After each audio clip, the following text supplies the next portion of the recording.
Okay. So something like that. Okay. Yes, sir. Shalom, shalom. Happy Sabbath. All right. That's what we're looking at. Happy Sabbath.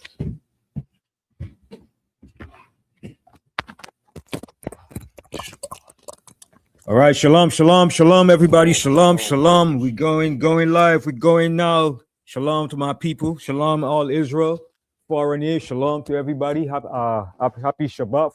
And this Shabbat day is a cold day in Babylon the Great. All right. It's supposed to snow. Snow's supposed to be coming. It says snow, plenty snow, winter storm. All right. So all these things are happening in the latter days, the end time. So regardless of what happens, we still give praise and glory to the Most High on this Shabbat day. And I say hallelujah, hallelujah. All right, let's prepare ourselves, be in preparation. Make sure you have food, water, canned stuff, and prepare. Always be prepared. All right, even though the Most High is going to maintain and look out for us, we still got to prepare and be wise. We have to be like the 5 wise virgins, prepare at all time. And always put our faith and trust in the Most High, because ain't nothing and no physical entity, no political party, no militia group, no individual group is going to save you, but the divine intervention of the Most High that's going to save us in these last days. And as you can see, this my topic today is what's coming will change the mindset of an atheist. All right? What is coming? All right? What is coming on this earth very soon will make an atheist change his mindset. All right? Because I want to speak on certain things. I want to speak on the Black Panthers too. I like the Black Panthers. They're very good. They were beneficial for our people. All right? They stood up. But one thing you have to understand, a lot of people don't know about the Black Panthers. About 90% or more of them were atheists. They didn't believe in the Most High. They didn't believe in the Most High. They believed they could do it on their own power and with their own wisdom and with their own unity as a people. But it doesn't work like that. Because what you got to understand too about the Black Panthers, all right? The Black Panthers got support from a Japanese judge that was able to give them the weapons that was provided to them.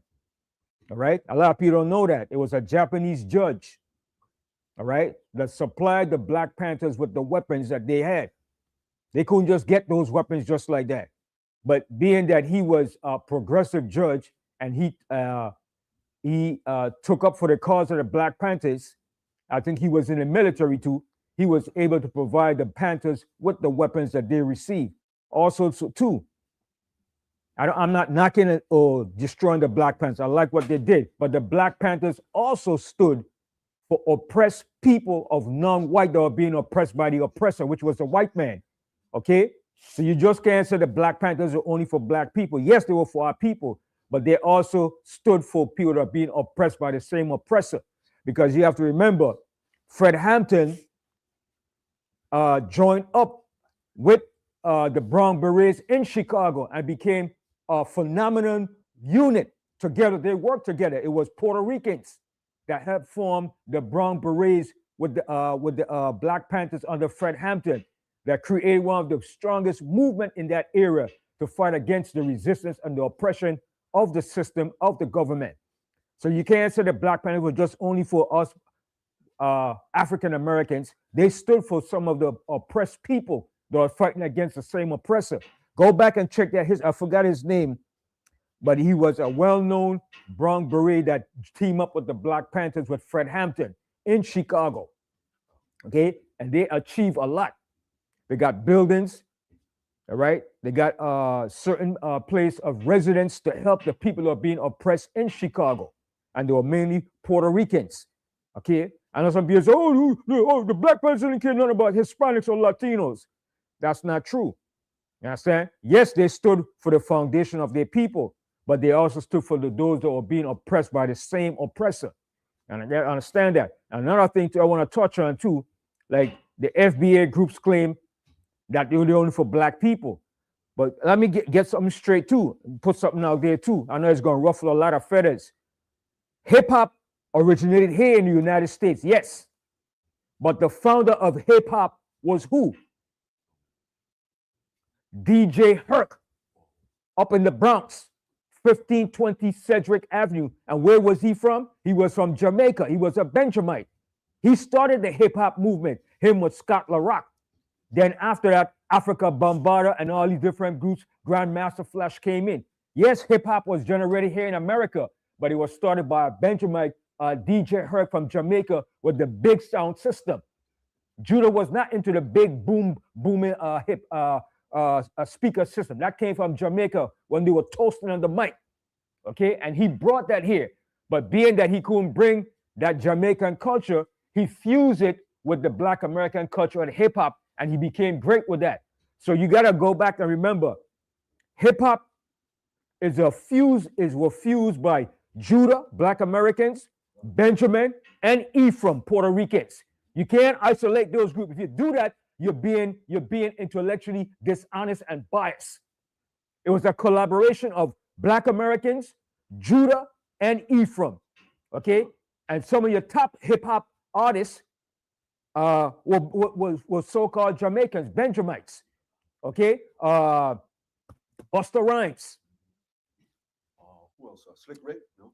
Slick Rick. Biggie Smalls. Biggie is a Benjamite from Jamaica. But huh?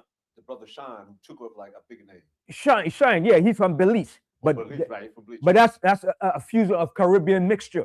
All right. So a lot of your hip hop artists are from the Caribbean islands, and you can't exclude that. But they blended it with a Black Americans mixture of music because they grew up here. But for you to isolate that, you're being totally biased. All right, you're being intellectually dishonest. You understand? So it's a collaboration of these three tribes together because we blend. We're different tribes, but we're the same people. We got the same rhythm, we got the same vibes. And you can't do that. Okay? So you got to remember, hip hop started here in America, but it was started by DJ Herc up in the Bronx. And he was from Jamaica. And he started with the turntable and the speaker box. And he got that that came from Jamaica, where the Jamaican reggae artists were toasting on the mic with a big booming sound. Okay? Judah wasn't doing that here. Benjamin brought that here with a big speaker system and with the turntables. Okay? And he would mix, and what he did, he incorporated James Brown and all the R&B music, because Benjamin grew up in R&B music in the islands. When I came up on Michael Jackson and all the R&B music. That's what we came up on. Okay, what's his name? My favorite song pertains to a change is gonna come. What's his name? Sam Cooke. Sam Cooke. I grew up on Sam Cooke. I love Sam Cooke. My mom grew up on Otis Redding, Percy Sledge, and all these guys. You could go back. Okay, Otis Redding, Sam Cooke, Percy Sledge, Jackie Wilson. They grew up on that. That was a culture we all came up from. But when Benjamin came here to America, they started to learn the American culture, and they fused it together. And for you to isolate that, that's not right. Okay? It's a collaboration of those three tribes, Judah, Benjamin, and Ephraim. And Ephraim played a strong component in the hip-hop music up in the Bronx. Okay, so I just want to share that out there because some people got to stop being dishonest, man. Okay, I understand the FBA movement. I understand what they're about because they're being persecuted, they're being disliked by all the different other tribes, but that's prophecy. The Most High said the other tribes will try to magnify themselves against Judah, but Judah have to come in as a big brother now and share the understanding of that. You had a lot of Puerto Ricans in the struggle, but you don't see that. Okay, even what's his name, Felicio Luciano, he was a brown beret in the movement. Okay, you had a lot of Puerto Ricans in the movement for the struggle too, but it wasn't much. But you can't isolate them. Yes, the Black Panthers stood for Black America and for the freedom and the liberation of our people against the oppression, but they also represented the oppressed people too, because Huey Newton, his philosophy was based upon who? And from who? It was based upon Chairman Mao Zedong. They were communists. That's where he got his idea and philosophy from. He got the book. They gave props to Chairman Mao. Okay? And they brought some of that communist understanding in the movement. So people have to go back and check things out. But yeah, but the Black Panthers were atheists. Huey Newton, Bobby Seale, Everett Cleveland, Dillard, a lot of them were atheists. But what was ironic about it too, and I like the Black Panthers, but when Huey Newton, when he was shot and killed by some drug dealer, you know what was his last words before he died? His last words, I'm paraphrasing what he said. He said, "You could kill my body, you could kill me, but you can't kill my soul. My soul live on forever." Where did he get that from? If he's an atheist, where did he get that saying from? Where did he get that saying from? It came from the Bible. If he's an atheist, why would you use those words? You understand? Everybody claims to be atheists, but when the time of judgment comes, the last breath, it goes back to either a quote or a phrase from the Bible. I'm paraphrasing what he said before the last words before he died. He said, "You could kill me, you could kill my body, but you can't kill my soul." He said, "My soul live on forever." And that's in the Bible. That's in the book of Matthew 10:28. Yahweh said that. "Fear not them that could kill the body, but him that could kill the body and the soul and keep it and put it in hell." That's who you're supposed to fear. So that's what he said. And where did he get that from if he was an atheist? He got it from the Bible, because I guarantee you his father and his mother were not atheists. They grew up in the Bible. They came from the understanding of the concept of the Bible. Even some of you so-called African movements that don't believe in the Bible, your foreparents came up on the Bible. And some of you got the understanding from the Bible of certain things. You quote certain things from the Bible, but yet you dismiss the Bible and what the Most High have to say. But I understand why that happened. Because of the blatant racism and Christianity that the white man imposed upon. So you say, hell no, I'm not going to deal with that. That's the white man's way of doing things. So you shun from that. But in these last days, you have to reconsider now that this book is the book of the children of Israel, the Hebrew Israelites. This is our book. And the enemy, what he did, he put himself in the place of the book. Yes, he went in there and he tampered with certain scriptures, but this is not his book. He's not indigenous to this. He's a counterfeit that try to use the book to portray himself to be something righteous. And that's what we're going to find out in these last days. That's why my topic is a very important topic today. And that snowstorm coming, it's all the Most High. Even though the white man, he might have a hand in doing certain things, but it's controlled by the Most High. The Most High controls the weather and everything. Okay, the Most High only allowed the enemy to do certain things for his purpose. All right, and the Most High is going to prevail when everything goes down. Amen. No man is going to prevail. All right, and I want to get the scripture here where the Most High said it's not going to be by your power or by your might. I think it's in Zechariah.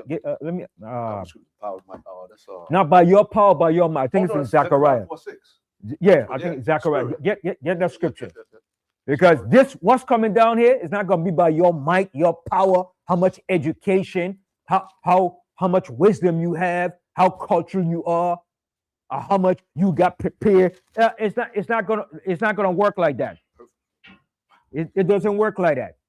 This is going to be a spiritual intervention and divine work of the Most High, because of the technology that's being used today and the warfare that's being used today. Don't you know? You cannot go up against this man to fight with guns. Even if you got the best weapons, you will never win. All he has to do, like he showed you what he did in Venezuela, he used a frequency electronic system that could neutralize you, right? It will deafen you, cause nosebleed and ear bleed, and you have no resistance to fight. All right, that's what's called certain frequencies that he used. What is it? It's called ELF, extreme low frequency. All right, and it's also used for crowd control. It's been used in the military for a long time, and he has the power to neutralize anybody at any time. If the crowd gets enormous, where you outnumber any law enforcement, they'll use that alternative means for crowd control. All right? So you don't stand a chance go up against this devil. I don't care how well trained you are, how prepared you are, you don't stand a chance. Read that scripture in Zechariah for me. We got a book of Zechariah, King James Version of the Bible, chapter 4, verse 6. Then he answered and spake unto me, saying, this is the word of the Lord Most High unto Zerubbabel, saying, not by might. Not by might. So he was telling Zerubbabel, this ain't going to be by your might or by the people's might. Go ahead. Nor by power. Nor by power. How much power you got? Well, we got money. We got this. We well trained. We well organized. Yes, that's good. But not by that. Okay, go ahead. But by my spirit. But by the Most High Spirit. That's how this is going to be accomplished and done. Continue. Said the Lord Most High of hosts. What art thou, O great mountain?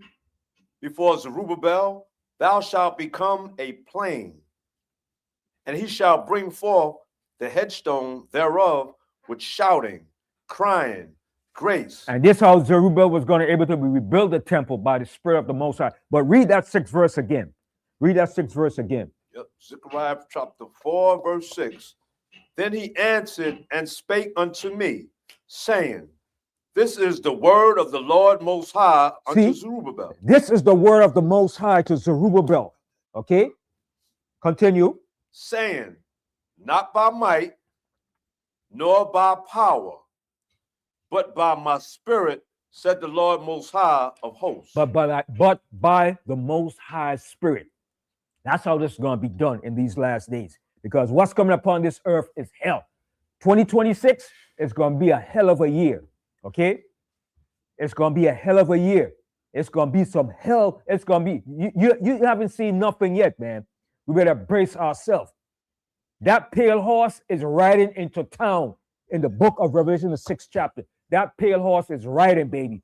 And it's coming with death, destruction, famine, collapse of the economy.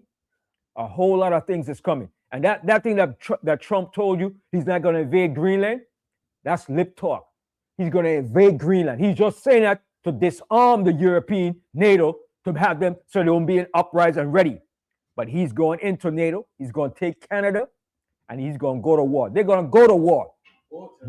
These European devils are going to go to war toe to toe against themselves. Okay? And we're going to go into that. Let's go to the book of Luke, the 19th chapter. Okay? Because Yahushua spoke about these things. These devils going to war. They have to go to war. This is the last go around. I remind you, coming up July 4th is going to be 250 years as a ruling empire. And that's the end marks of a ruling empire. America is in decline. It's about to collapse. And these devils know it. So what they have to do, they have to hold on to every lasting, vesting power that they have to remain credible. But it's not going to work. Okay? Let's go to the book of Luke. We're going to start from Luke, the 21st chapter. 19. Luke 21. Yep. And we're going to start. Let's start from 1 first. All right. We got the book of Luke, chapter 21, verse 1. And he looked up and saw the rich men casting their gifts into the treasury. Mm-hmm. And he saw also a certain poor widow casting in thither 2 mites. So she cast in the little that she had.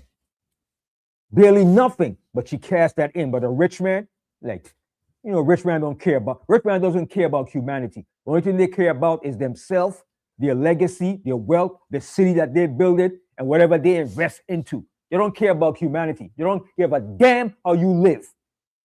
You die, that's better for them. They will use and exploit your ingenuity that you could give to them. Whatever you could do to benefit them, that's what they will exploit and use. But they don't give 2 damn craps about you. All right, continue. And he said, of a truth I say unto you, that this poor widow have cast in more than they all. Mm-hmm. So she cast in more than all of them. She gave everything that she had, and she didn't have nothing. Continue. For all these have of their abundance cast in unto the offerings of the Most High power, but she of her penury of her poverty. That's what we mean. Penury means poverty. Poor. Continue. Hath cast in all the living that she had. And she gave everything that she had. She didn't think twice about it. A rich man would think, what? Why give it to you? Why should I? Why am I going to get a return for that? Is there any investment return for me? Am I going to profit from it? That's what a rich man thinks about, you devils. These rich financial bankers that's running this country, the oligarchs, they don't give a damn about you. And they've shown you that's why Trump is taking from the poor to give to the rich. And the Most High tells you about that. You don't take from the poor to give to the rich. You don't rob the poor to give to them. You don't do stuff like that. That's why America is going down. And that's why the Most High said he had put a perverse spirit in the midst of this country. And I love that scripture because that's what the Most High is doing. He has mingled a perverse spirit in the midst of this country, causing them to err in everything that they do. They ain't going to do nothing right because there's a perverse spirit running rampant throughout this whole society. From Trump right down to his whole entire administration. They're not going to do right. Don't expect them to do right. It's the Most High that's bringing the destruction. Yes. I want to say, Tim, you said that's one thing. Remember you said about spirit? We just read it. That's what I want to say. Continue reading on. Spirit, yeah. That's Luke 21, verse 5. And as some spake of the temple, how it was adorned with goodly stones and gifts, he said. So the temple was adorned with precious jewelry and gold galore, stones, precious stones, diamonds, rubies. In the temple was overlaid with gold. When the Romans burned the temple down, all that gold melted in the stones, between the crevices of the stones. Okay? That's why the Romans took every stone down and pillaged and broke down every stone, looking for that gold that was melted between the stones. That's why Yahushua said there shall not be one stone standing that shall not be left, because the Romans plucked every stone down looking for that gold. When you have a military has to be sustained with money to run a military. So that gold was needed that was in the temple. It melted because gold melts easy. So all that gold ran and melted in the curse of all the stones. Okay? We were rich people, man, overlaid with gold. We had gold in that temple. Okay? Continue. In Luke 21, verse 6, as for these things which ye behold, the days will come, in the which there shall not be left one stone upon another that shall not be thrown down. And this is the reason why. You wonder, why was that? Why did they pull on every stone? Because the gold was melted in the cracks and crevices of the stone. So that's when the Romans saw, they said, what? We can't let all that gold just go to waste. So they started pulling the stones and taking off the gold. Okay? Who would do that? You're invading army, that's what you would do. To the victor goes the spoils. When you're invading army, you take the spoils of a people or a nation. That's what Trump did to Venezuela. He took him and his woman and took their spoils. Now he's going to take that oil that he sees in the oil tankers and he's going to send it to certain Caribbean islands like to St. Lucia to refine the oil. He even bypassed Trinidad. Now he's going to St. Lucia. All the oils that he took from those oil tankers, he's going to send it to St. Lucia because St. Lucia has, Hess went to St. Lucia. Hess oil refined went to St. Lucia and set up in St. Lucia. Before, they were in St. Croix, the Virgin Islands, where I'm from. The oil refinery is still there. At one point, it was ran by Venezuela. It was called Hovensa. Now I think Chinese are running it now. But one time, Venezuela was part owner with the oil refinery in the Virgin Islands. Hess was there before. Then Hess left, and Hess made billions of dollars when he was there. Okay? Billions of dollars. Hess oil refinery in the Virgin Islands was one of the top 10 oil refineries. And out of the top 10, it was doing, the output was more than the top 5 oil refineries. Okay? They refined all the raw oil. Okay? So when Hess left, then Hovensa the name became Hess with Venezuela oil. So Venezuela was running it. Then when Venezuela left for some reason, something happened. It was like a partnership with the Chinese. Okay, so Hess went to St. Lucia and set up an oil refinery over there. So that's what Trump is doing now. He's taking the spoils from Venezuela, and now he's going to send it to St. Lucia. All the oil in that oil tankers, that's millions of oil. Okay, so like that's the old saying: to the victor goes the spoils of war. And when America goes down, it's going to be spoiled. Okay, when we fell, we were spoiled by the Romans. Continue. Now, Luke chapter 21, verse 7. And they asked him, saying, Master, but when shall these things be? And what sign will there be when these things shall come to pass? So they want to know when was this going to happen? Mind you, what he spoke to them, when he spoke these words to them, this was spoken 2,000 years ago. And maybe about between 30 and 40 years after the temple was destroyed. And what he was going to tell them, you're going to see about wars and rumors of wars and all these things. But the end is not yet. The end wasn't back then. But is the end now? Yes, because we're 2,000 years into the future from when he spoke these words. So if the end wasn't back then, when has to be the end? Now, in the times that we're living in, this is the end. We're in the end now. This is it. Ain't much to go. 2,000 years ago, we had a long way to go. That's why he said the end wasn't yet. But we're going to read about it. Continue. Read it on. Yeah. Luke 21, verse 8. And he said, Take heed that ye be not deceived. For many shall come in my name, saying, I am Christ of Mashiach, and the time draweth near. Go ye not therefore after them. From that time, even up until this present day that I'm speaking. And we have seen this before. All right, continue. But when ye shall hear of wars and commotions, be not terrified. So we're not supposed to be terrified why Trump is doing these things. Why are these things happening? Because Yahushua told us these things are going to happen. All right, continue. But these things must first come to pass. It must come to pass. It must first come to pass. It has to be fulfilled. It has to be done. Nobody can stop it. I don't care how much peace protest you do, how much you plead, you singing and praying in church, you're not going to stop what's coming upon this earth. It has to come to bring about our redemption and salvation and to destroy the wicked. Continue. But the end is not by and by. But the end wasn't then when he spoke it, but now this is the end. We ain't got another 200 years, 100 years to see these things. We're living in it right now. We're witnessing what's taking place, what he spoke about. Continue. Then said he unto them, Nation shall rise against nation. And that's going to happen. The white man over here is going to rise against his European brothers. And he's going to fight against them. Continue. And kingdom against kingdom. Kingdom against kingdom. Different kingdoms fighting against different kingdoms. America is going to fight against Greenland and the European nations, NATO.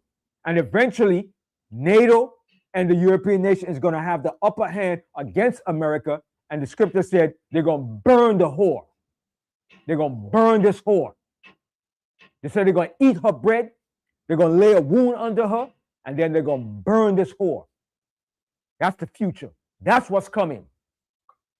So 2026 from here on is not going to look good.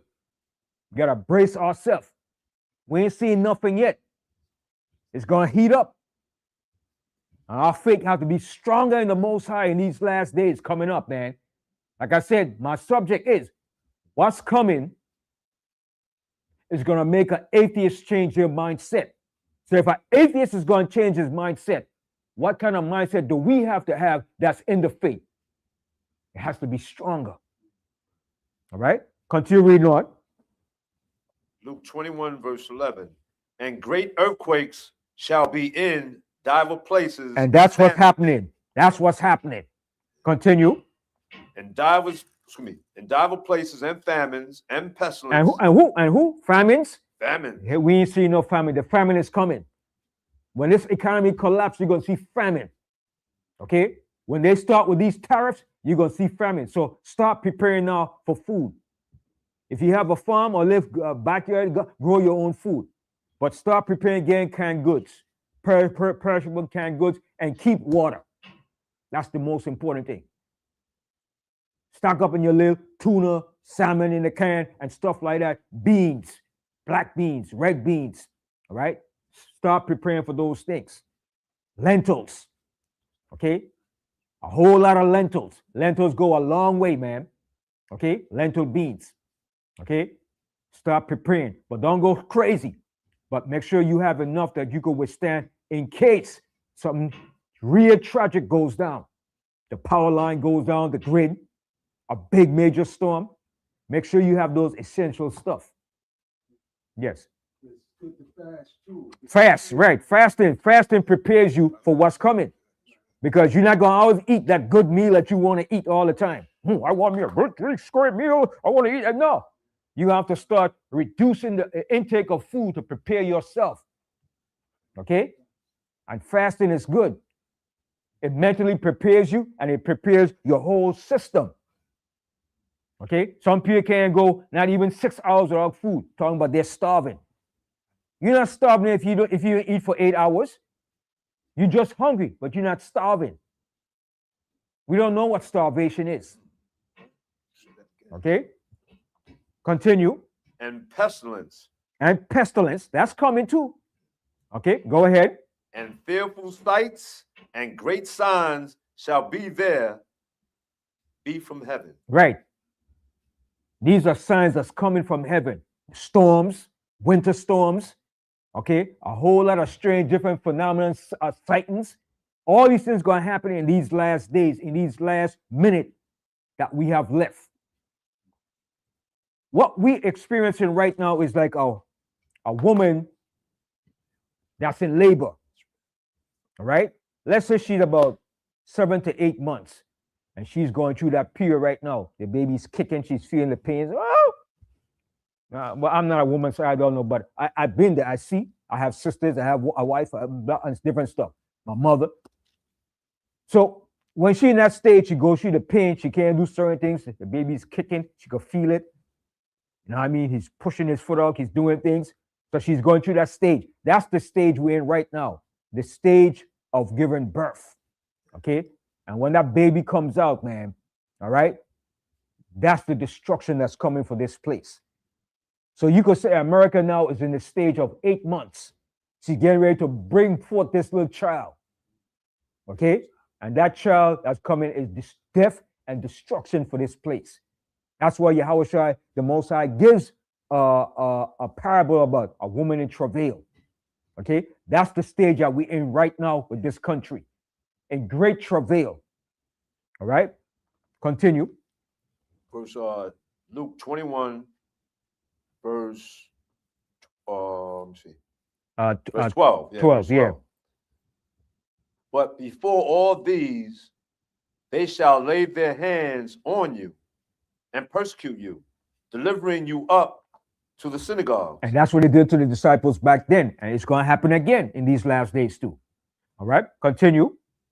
And into prisons, being brought before kings and rulers for my name's sake. And it shall turn to you for a testimony. Settle it therefore in your hearts, and not to meditate. Not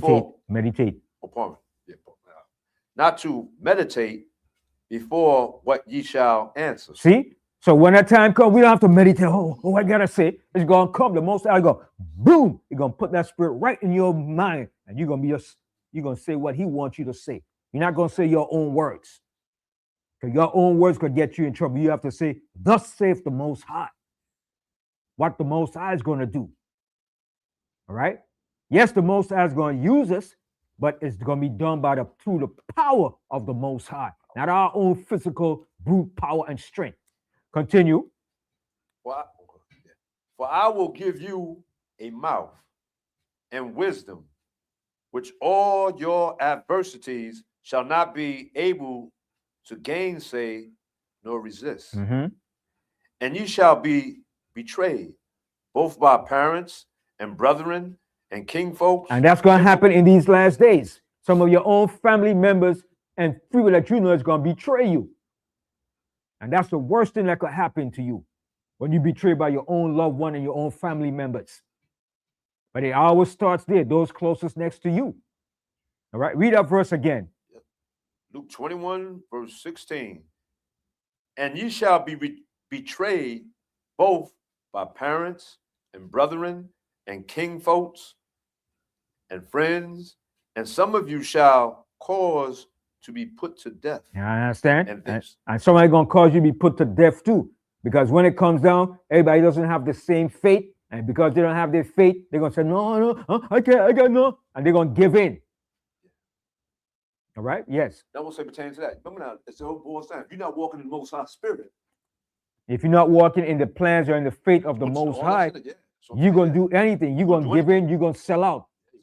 And anybody that's around you, you're going to say, well, no, I'm not part of that. The Most High said the hour of temptation is going to come to try you upon the earth.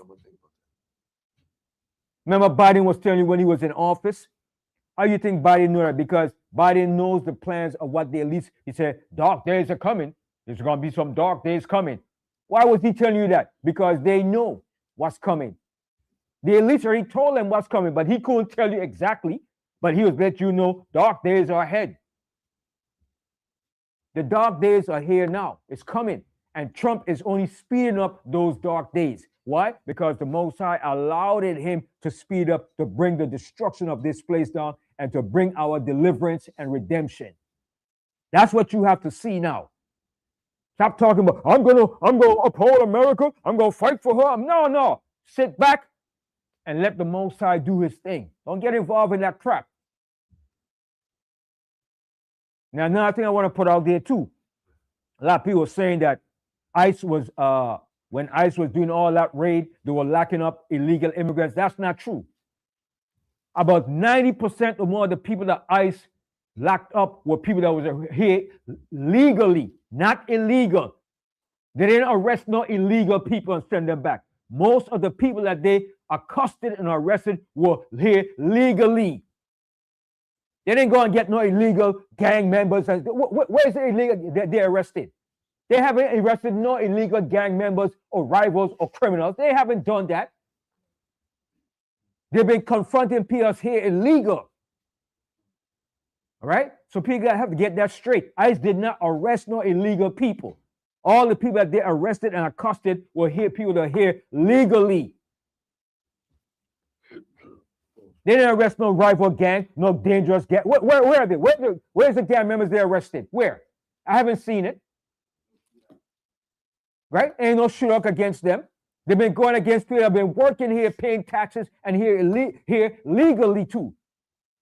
Some of the Hispanic that they arrested were here legally. They were here. They were not here illegally.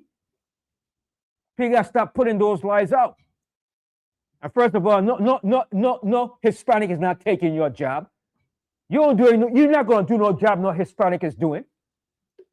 You're not going to do no job paying you $6 an hour working in no Korean store or working in no restaurant and not like that. You're not going to go out there and pick no cotton and watermelon for $10 an hour, 12 hours a day. You're not going to do it. So stop it, man. Stop it. You're not going to get in no field picking no watermelon for $10 an hour, 12 hours a day. You're not going to do it. Picking cherries, picking peanuts, picking pecans. You're not going to do it. Picking strawberries. You know, to pick strawberries, man? You got to pick those things delicately so you don't squash them and destroy the strawberries. And then you picking bushels of strawberries, man. Machines can't pick those strawberries. It takes workers to do those strawberries on those fields. So you're not going to do it. So stop it, man. Let them do the job. I'm not doing it. You crazy? 12 hours a day out there picking, working in the hot sun? Then you're hardly getting a good 45 minutes break. Probably getting a 15-minute break. Andale. Hey, más duro. You got a damn slave driver train. Let's go, Mexicans. Let's go, wetbacks. Because it's all about profit. Okay? So stop it. No illegal is not taking your job.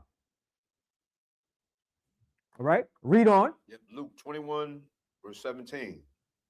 And ye shall be hated of all men for my name's sake, but there shall not an hair of your head perish. In your patience possess ye your soul. That's the key. In your patience, possess ye your soul. Have patience and have control over your soul. Don't get stupid. I know it hurts to see the crap that they're doing, but you can't go and jump up and say, I'm going to get my gun again. No. You have to take control of your spirit, man. Okay? Don't go up there talking about, militia. Let the white man do that. That's his kingdom. This is their fight. Now, do you have a right to protect yourself? Yes, you have a right to protect yourself. But to go out there and form a militia talking about you're going to get your gun and you're going to fight against a white man for what he's doing, he's coming against my constitutional rights, shut the hell and sit down. Okay? Just be still. All right? Now, from there, jump to the 25th verse. We are in Luke chapter 21. Verse 25. And there shall be signs in the sun, and in the moon, and in the stars. So what is that? These are what you call what? What the term they call it when you see all these phenomena within the earth?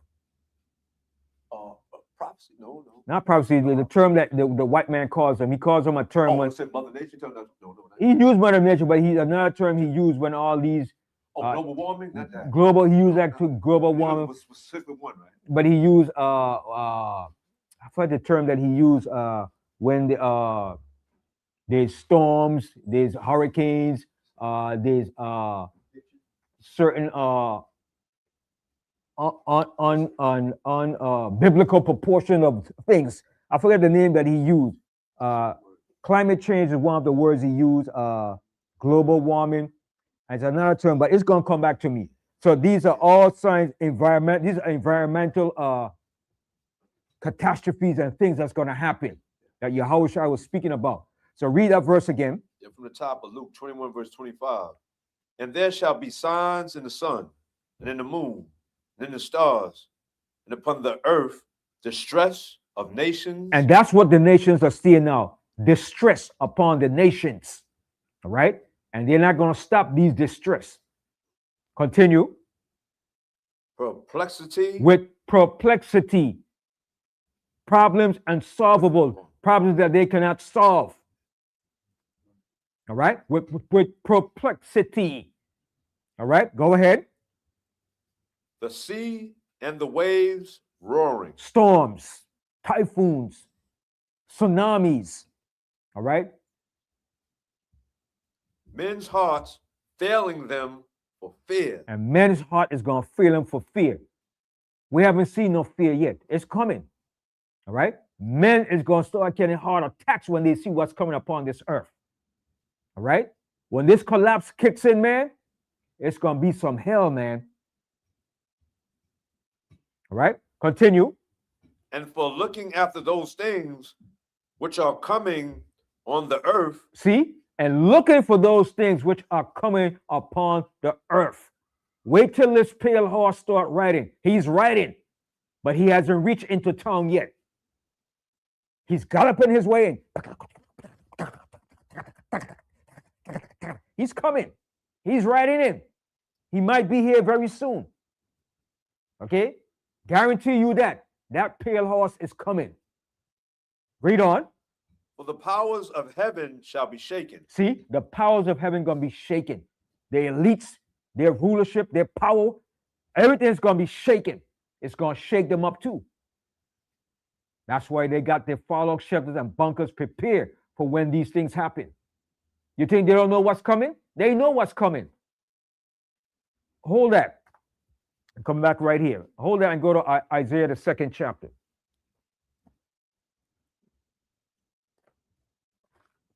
The book of Isaiah, chapter 2, verse. I'm going to tell you right now.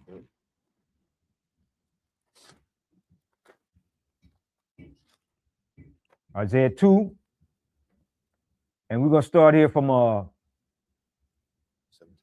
start from the 17. 9th verse. Ninth verse? Yeah, Isaiah 2 and 9. Okay. We're in the book of Isaiah, chapter 2, verse 9.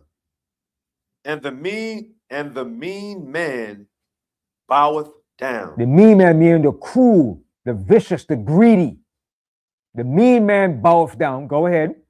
And the great man humbleth himself. Therefore forgive them not. Enter into the rock and hide thee in the dust. See? What is that talking about? It says, enter into the rock and hide thee in the dust.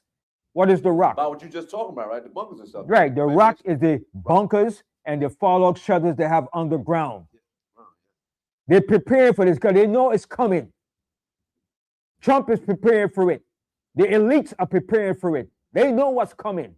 And they're going to try to hide and run.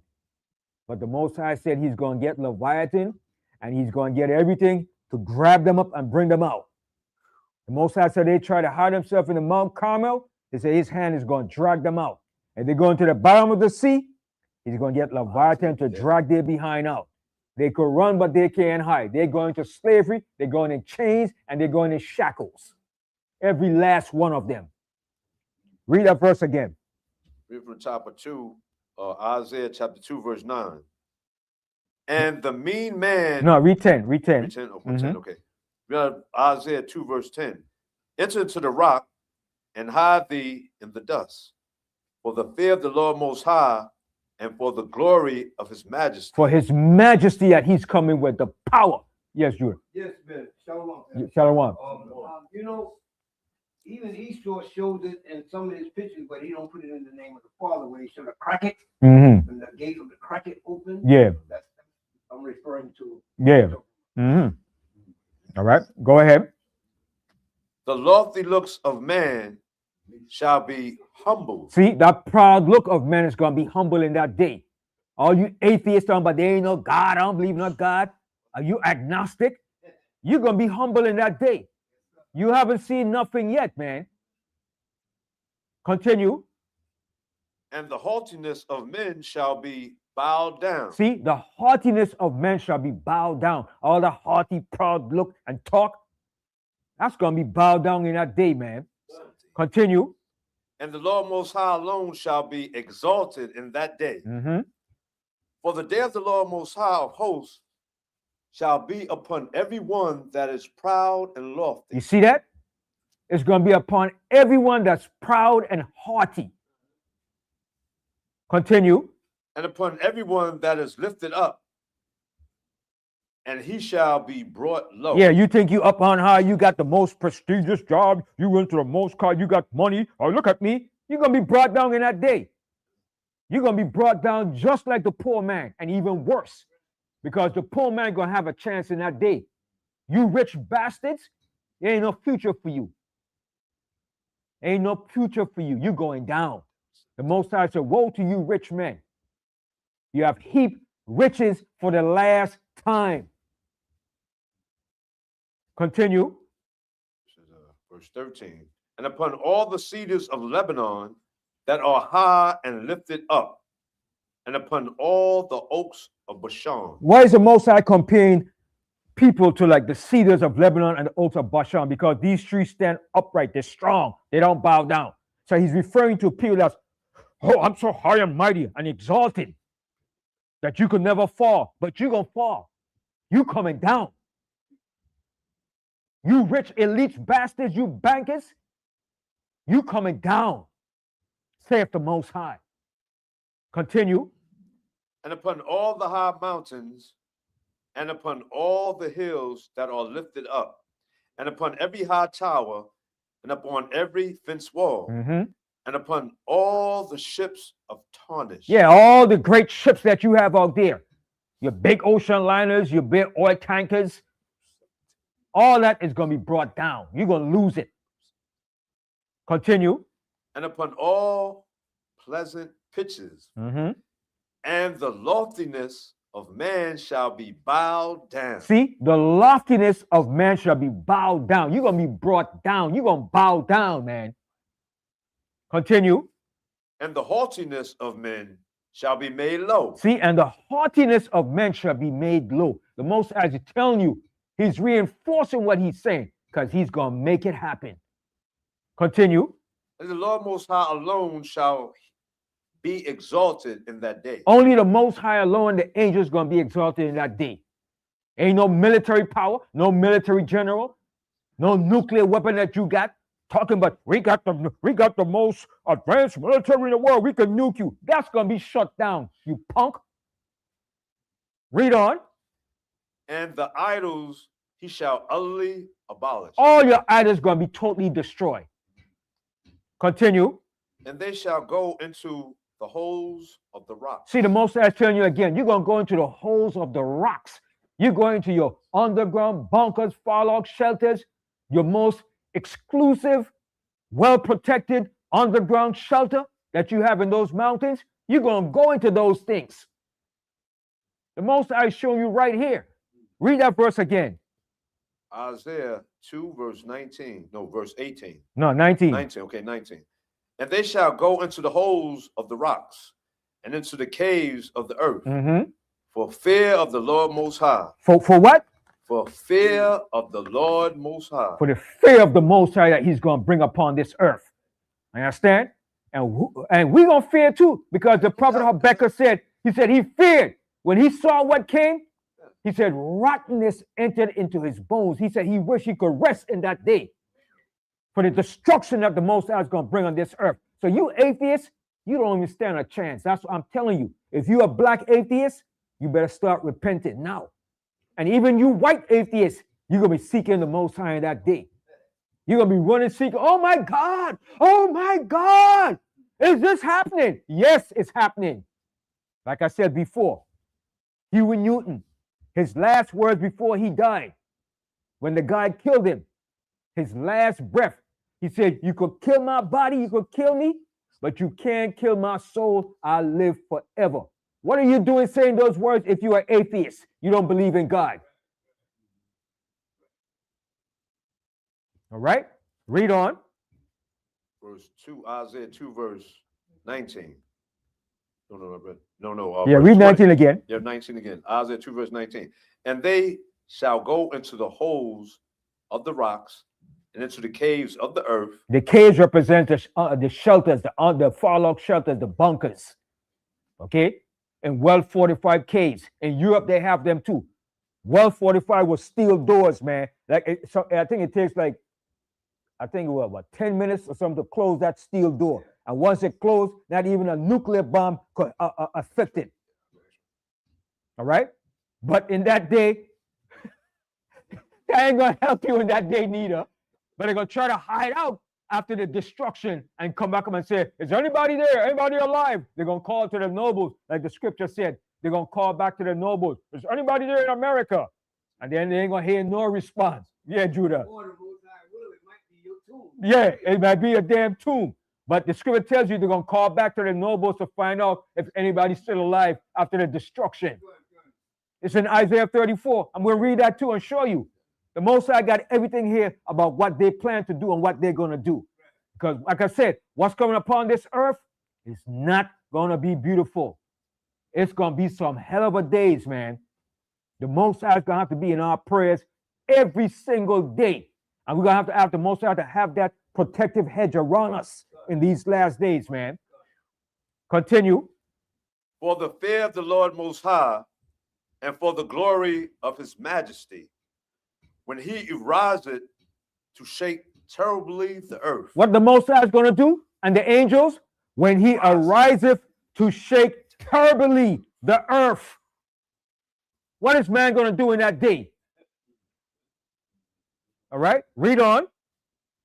In that day a man shall cast his idols of silver and his idols of gold. So all your money, silver, and gold you got, you're going to cast that thing away when you see what's coming. Ain't going to help you, ain't going to profit you. Read that verse again. In that day a man shall cast his idols of silver and his idols of gold, which they made each one which they made each one for himself, to worship to the moles, and to the bats. You're going to cast them away. All right, continue. To go into the clefts of the rock. See, why is the Most High keep telling you? This is the third time he's telling you they're going to go into the clefts of the rocks. Meaning they're going to go into those bunkers and those fallout shelters. All right, read that verse again. Isaiah 2, verse 21. To go into the clefts of the rocks and into the top of the ragged rocks, for fear of the Lord Most High, and for the glory of his majesty, when he arises to shake terribly the earth. The Most High is going to shake this earth. The Most High said the earth is going to reel to and fro like a drunken man when the destruction hit, man. Okay? So what you going to do in that day? What you going to do in that day when they come for you? When them angels rock this place and invade this earth? All that money and all that crap you talking, I don't believe in a God. You're going to eat those words, man. Yes. That's what say Acts, who's saying, because they don't believe in the Most High word says, the earth is mine and they that dwell. They don't think this is the Most High's earth. Listen, they don't know what the Most High is going to do to this earth and the wicked inhabitants of this earth, man. Yes. The Most High is bringing people to that level of pride. Yeah. That he wants them. He wants to see that. Thank you. He wants that pride to get so inflated when he busts it. Ain't a damn thing you could do.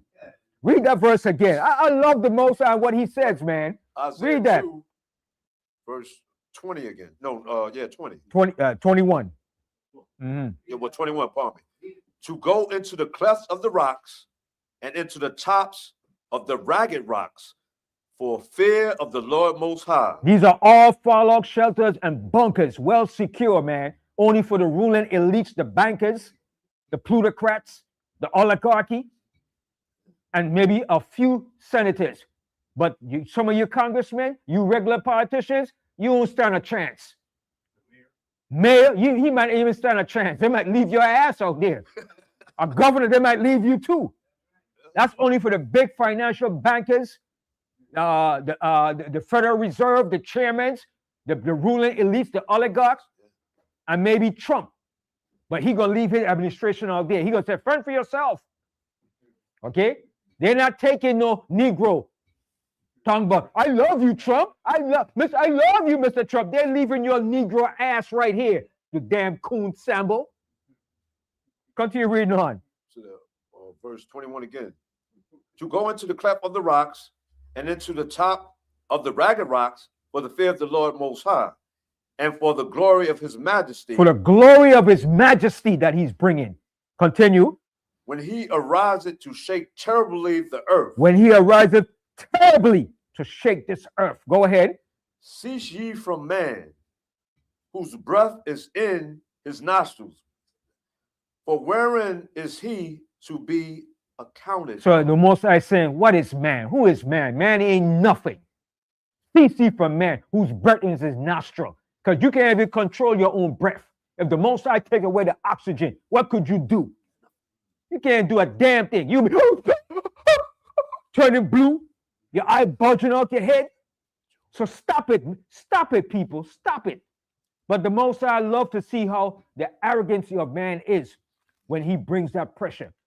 Loose that, a whole Luke, I'm coming back to Luke, and also go to Isaiah. I want to show you something here in Isaiah. I think it's Isaiah 24. Let me show Isaiah 24.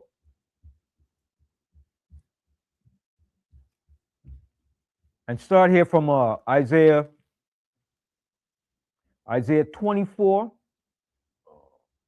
You'll read the first and second verse. The book of Isaiah, chapter 24, verse 1.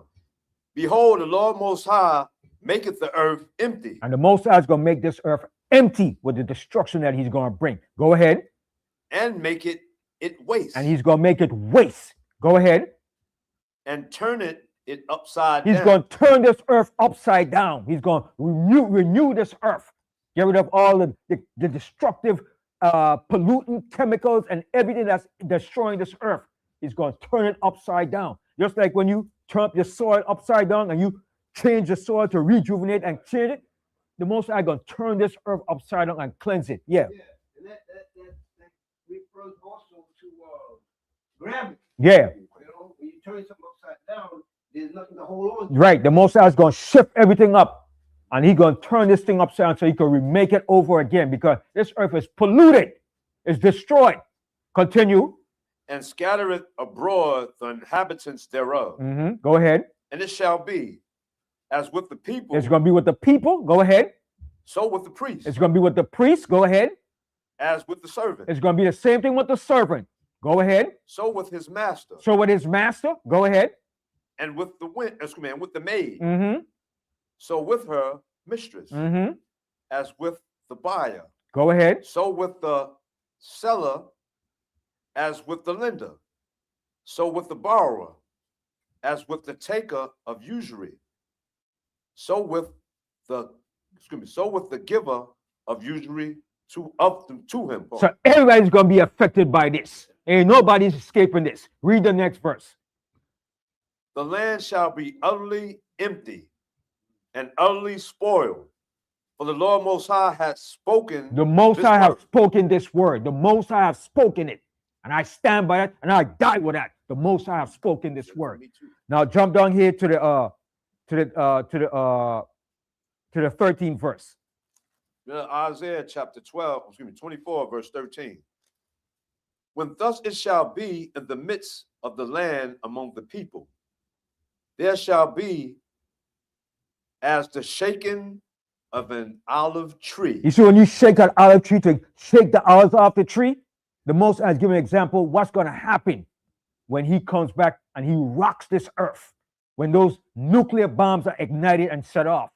Boy, we haven't seen nothing. Ain't nothing could save you in that day but the power, the divine intervention of the Most High.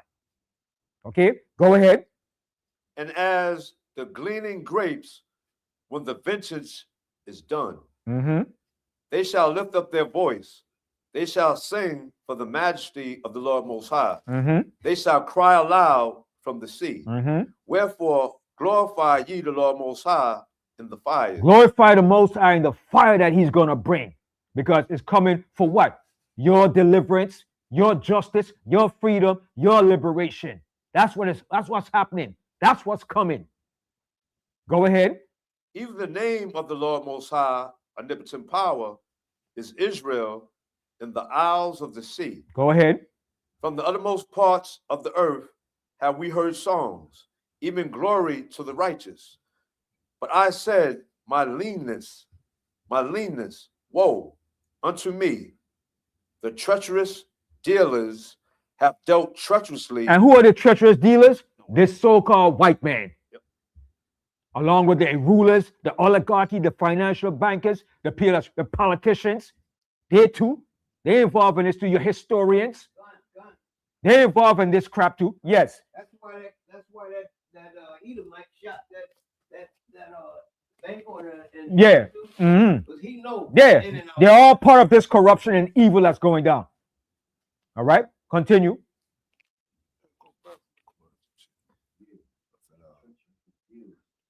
Read that part again. My leanness.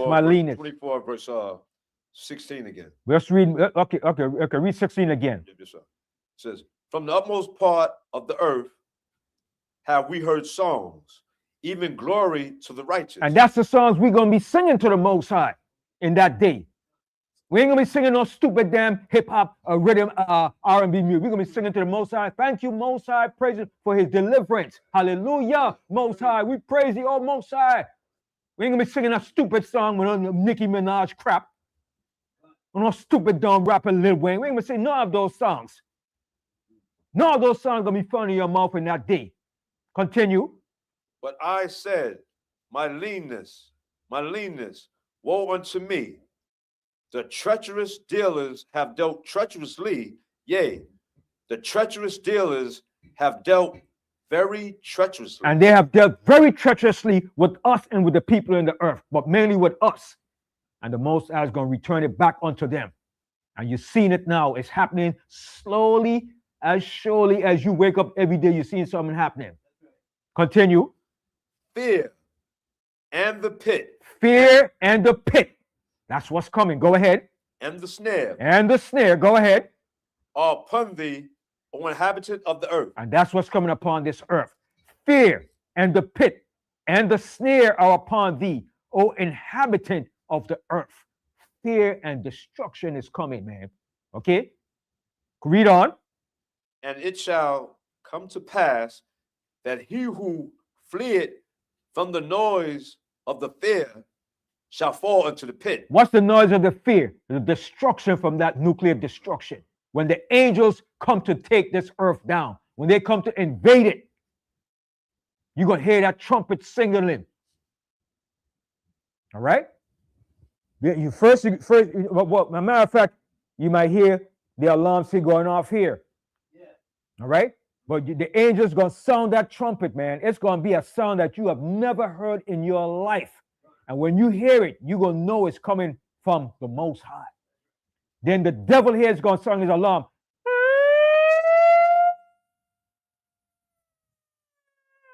This is not a test. This is not a test. This is an actual state of emergency.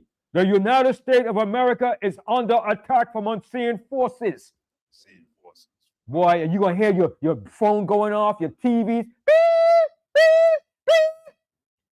Boy, I tell you, man, we haven't seen or heard nothing yet. Go ahead, Judah. He say unseen forces. Yeah, the unseen forces.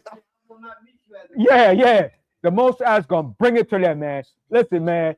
Listen, we don't, what I'm telling you, it's so vivid and expressive because I see what the Most High say in the scripture. And I'm telling you what is going to be done when this comes down. All right? All the national warning signals going to go up. The Most High said when America is attacked, it's going to be a sneak attack because the Most High is going to shut down and jam all the radio signals to detect incoming nuclear destruction. Okay? For them to be attacked by the European brothers and they're not detected, the Most High is going to shut their system down. Okay? And it's going to come from everywhere, from China, from North Korea, from Iran. It's coming from all nations. And the target is going to be Target USA. Yes. Yeah, they even got a movie on Netflix about that where the government knows that either China or Russia shot some missiles, but they couldn't detect them. They couldn't detect So it. they didn't know what was going on. So they were telling people, look, we only have this much time Right. to do what you need to do. Find shelter and all of that. Right. So they know. They know. And ain't a damn thing they could do to stop this destruction. I don't care how much deterrent they have, they're not going to stop this destruction. And our people that stupid and don't want to believe in the Most High, you're going down with the devil too. Yeah, and then their technology, what is that? Whatever that technology they got. Yeah, AI. Yeah. That might be so advanced that it turned against It's going to turn against them. It showed you in the movie. That AI is going to turn against them. It's going to turn against them. Because the Most High say he have mingled a perverse spirit in the midst of their society. That AI is going to turn against them and make them believe a lie. The Most High said he sent them a strong delusion that they should believe a lie. Might not be no Mr. Black, it just might be AI. Confusing them. And even their own missiles is going to return back upon them too. Okay? So read the 18th verse. Con, reading out the book of Isaiah, chapter 24 and verse 18. And it shall come to pass that he who fleeth from the noise of the fear shall fall into the pit. They're going to fall into the pit. Go ahead. And he that cometh up out of the midst of the pit shall be taken in the snare. And they're going to be taken in all the snares that they have for us. They're not escaping nothing. Continue. For the windows from on high are open. What's the windows on open? The ozone layer, the heavens. It's going to be open so those nuclear missiles could come right through. Right through. It's going to be soaring right through the atmosphere, coming through the ozone layer. All right? With supersonic speed. And that's why they got that Space Force too, because they know that the satellites, once they shoot those missiles, they exit the atmosphere. The atmosphere, and then come right down. Yeah. Woo. It's going to be a hell of a day, man. People ain't seeing nothing yet. They're going to shut their damn mouth in that day. Talking about the book, the Bible is a fairy tale book. Oh, that's a spook. You don't believe in a spook God? In that day, you niggas that talk that S-H-I-T about a spook God, you're going to eat those words, man, because your Afrocentricity doctrine and philosophy is not going to save you in that day. I hear Sarah Sutton said, he said that I ain't believe in no spook God. Ain't no spook God coming to save you. Mind those words, brother man. You're going to eat those words, man. Continue reading on. And the foundations of the earth do shake. See? And the foundation of the earth do shake. It's going to shake. And this, we're going to read the best part of it. Go ahead. Verse 19. The earth is utterly broken down.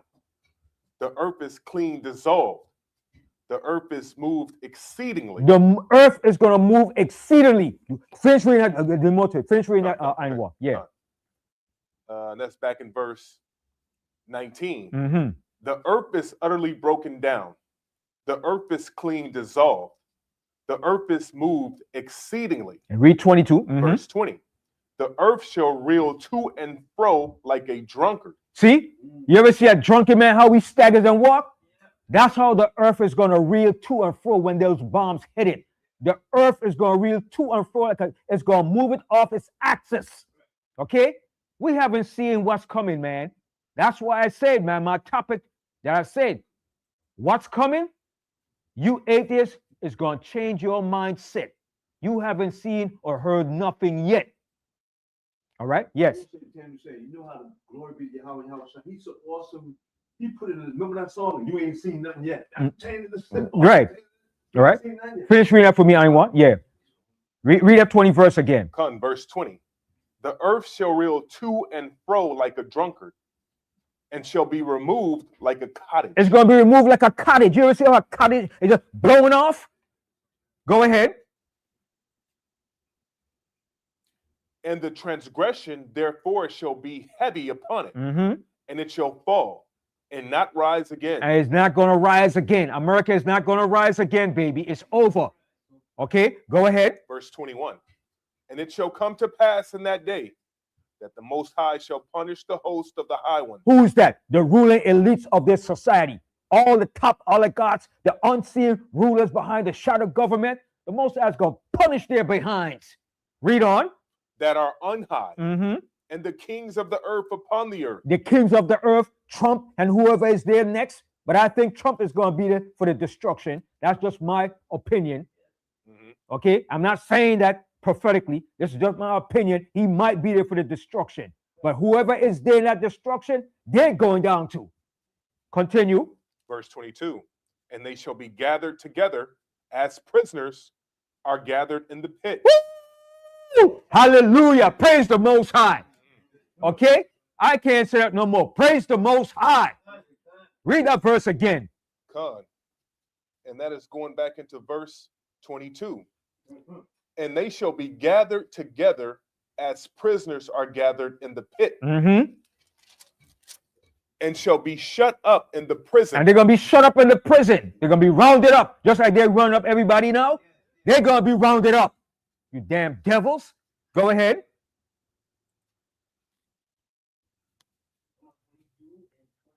Let me read that again. Let me read verse 22 again. Mm-hmm. Con. And they shall be gathered together as prisoners are gathered in the pit, and shall be shut up in the prison. And after many days shall they be visited. And why are they going to be visited? For what? They're going to be visited after they run up in prison. And this is what we're going to do to them. Go ahead. Verse 23. Then the moon shall be confounded, and the sun ashamed, when the Most High of hosts shall reign in Mount Zion and in Jerusalem, and before his ancients gloriously. Right. So when they say they shall be visited, they're going to be visited with death. They're going to be brought and put the judgment upon them. All right. So now let's go back to Luke 21 now and finish Luke 21. I got a good bit more scripture to bring forth. All right. Go back to Luke 21. But I want to show you too that when they try to hide into those bunkers, the Most High says he's going to pull them out. Go to Amos, and then we're going back to Luke 21. Go to Amos, the 9th chapter.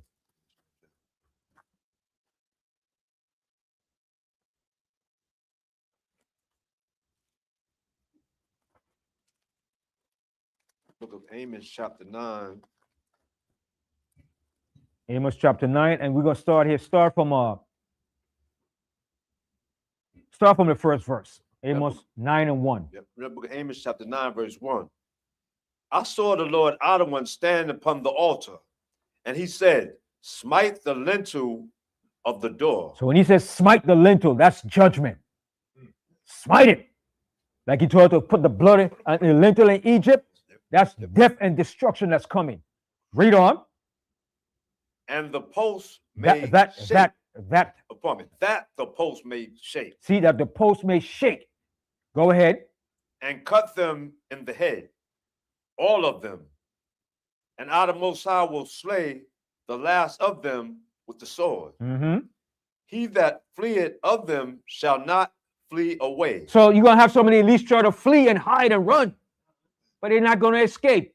There's no way to hide. There's no way to... Peter Tosh sing a song. Peter Tosh was a bad reggae artist, man. And this was way back in the 80s. Peter Tosh said, I wouldn't like to be a flea under your collar. He said, you could run, but you can't hide. He said, in the day of judgment, he said, down, presser man. Where you gonna run to? Down, presser man. Where you gonna run to? He said, you're gonna flee to the rocks. The mountain's gonna be burning. He said, I would like to be a flea under your collar in that day, man. Okay? So ain't no way to run for this oppressor, man. Your day of judgment is coming. Okay? Now it's coming. It's coming quick too, man. All right? Read on. And he that escapeth of them shall not be delivered. See? You're not going to be delivered. And I know about people that think you're going to join with the white man to hide and run and do what he is doing. You're not going to escape. All right? Go ahead. Yes, I was. You know, our people, they love to claim. Yeah. Right? They want to claim on the Esau so Yeah. until you find out that this is his destruction. His destruction. Yeah. And all you African up here that claim to be what do you call RBG, African, Pan-African nationalists. A lot of you are like atheists too. In that day, I want to see your face and your expression in that day. All the shit that you talk about the Bible, you're going to eat those words, man. And you don't know what you're up against, man. You better, it's time for you to start repenting and see what's in this Bible and see what's coming. Because all of that Pan-African shit ain't going to save you. I'm telling you right now. Yeah. Yeah. And the lamb going to fall into that same pit too. All right. Continue reading on. Yep. Amos 9 verse 2. Though they dig into hell. So who is there that dig into hell? Though you dig into the earth with your bunkers and your fallout shelters. Go ahead. Read again. Though they dig into hell, then shall my hand take them. The Most High says, thence shall my hand take them. Go ahead. Though they climb up to heaven, thence will I bring them down. So some of you gonna go up in your space shuttle till you live in your what they have out in outer space. They have a space refuge out there, space station. Yeah. Oh, we got scared of destruction. We're out here, and you're talking your trash. No, you're not. The angels out there for you, buddy. You damn dummy. They're so stupid, man. Yeah. Yeah, Jeff Bezos. Yeah. Them bastards, yeah. And Thiel and all the rich oligarchs. Elon Musk, you're not going to hide out in space out there. You damn Star Wars. You damn dummy. Go ahead. And though they hide themselves in the top of the Carmel. Yeah, you're going to try to hide yourself in the chiefest place of the mountains. All right, go ahead. I will search and take them out thence. And the Most High says he's going to search and take you out thence. The Most High going to have the angels hunting you down in that day. Continue. And though they be hid from my sight in the bottom of the sea. So the Most High is telling you, and though they be hid in my sight in the bottom of the sea. Well, God can't see us down here. We're underwater. You damn dummy. You stupid. Read on. It says. Read a part again. Yeah. Amos 9 verse 3. And though they hide themselves in the top of the Carmel, I will search and take them out thence. And though they be hid from my sight in the bottom of the sea, thence will I, the Most High, command the serpent, and he shall bite them. And who is the serpent that's going to bite them? Leviathan. So who is the Most High merely referring this statement to?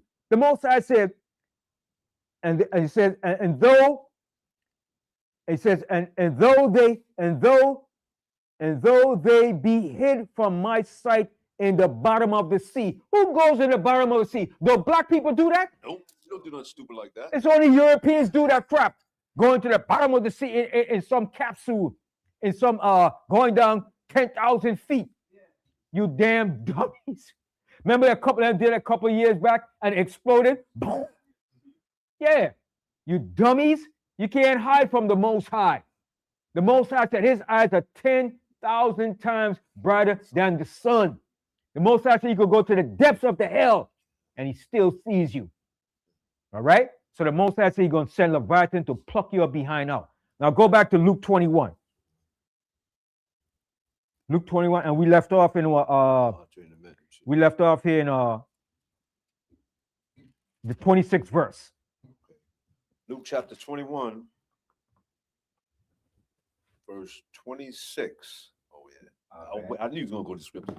Men's hearts failing them for fear and for looking after those things which are coming on the earth. Mm-hmm. For the powers of heaven shall be shaken. See, why the Most High like to say he's shaking, because what's coming is not going to be pretty. The Most High is going to shake this earth up and the people in the earth, man. Continue. And then shall they see the Son of Man coming in a Then cloud. after all those things, you're going to see the Son of Man coming. But guess what? At the same time, while the missile and destruction is coming, Yahushua is going to be coming to make the grand appearance and deliverance. It's going to be simultaneous. The Most High said we're going to be delivered just in the nick of time. That's why the Most High said, if the righteous scarcely shall be saved in that day. The righteous scarcely going to be saved in that day. So we better have the Most High in our thoughts, in our mind, our prayers, in everything in that day, man. Because if you talking about you don't believe in no Most High, you done. It's over for you. As a matter of fact, go to the book of Jude. Hold this here. Yeah. Hold this here. We're coming back here to Luke 20. Go to the book of Jude. The book of Jude. Oh, man. Oh, boy, man. People don't know, man. They don't, man. They playing with fire, man. Go to the book of Jude. The whole chapter is good, but we're gonna read the 23rd verse.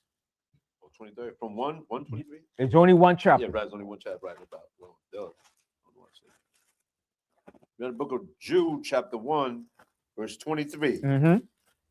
And others save with fear. So the Most High said, and others of our people save with fear.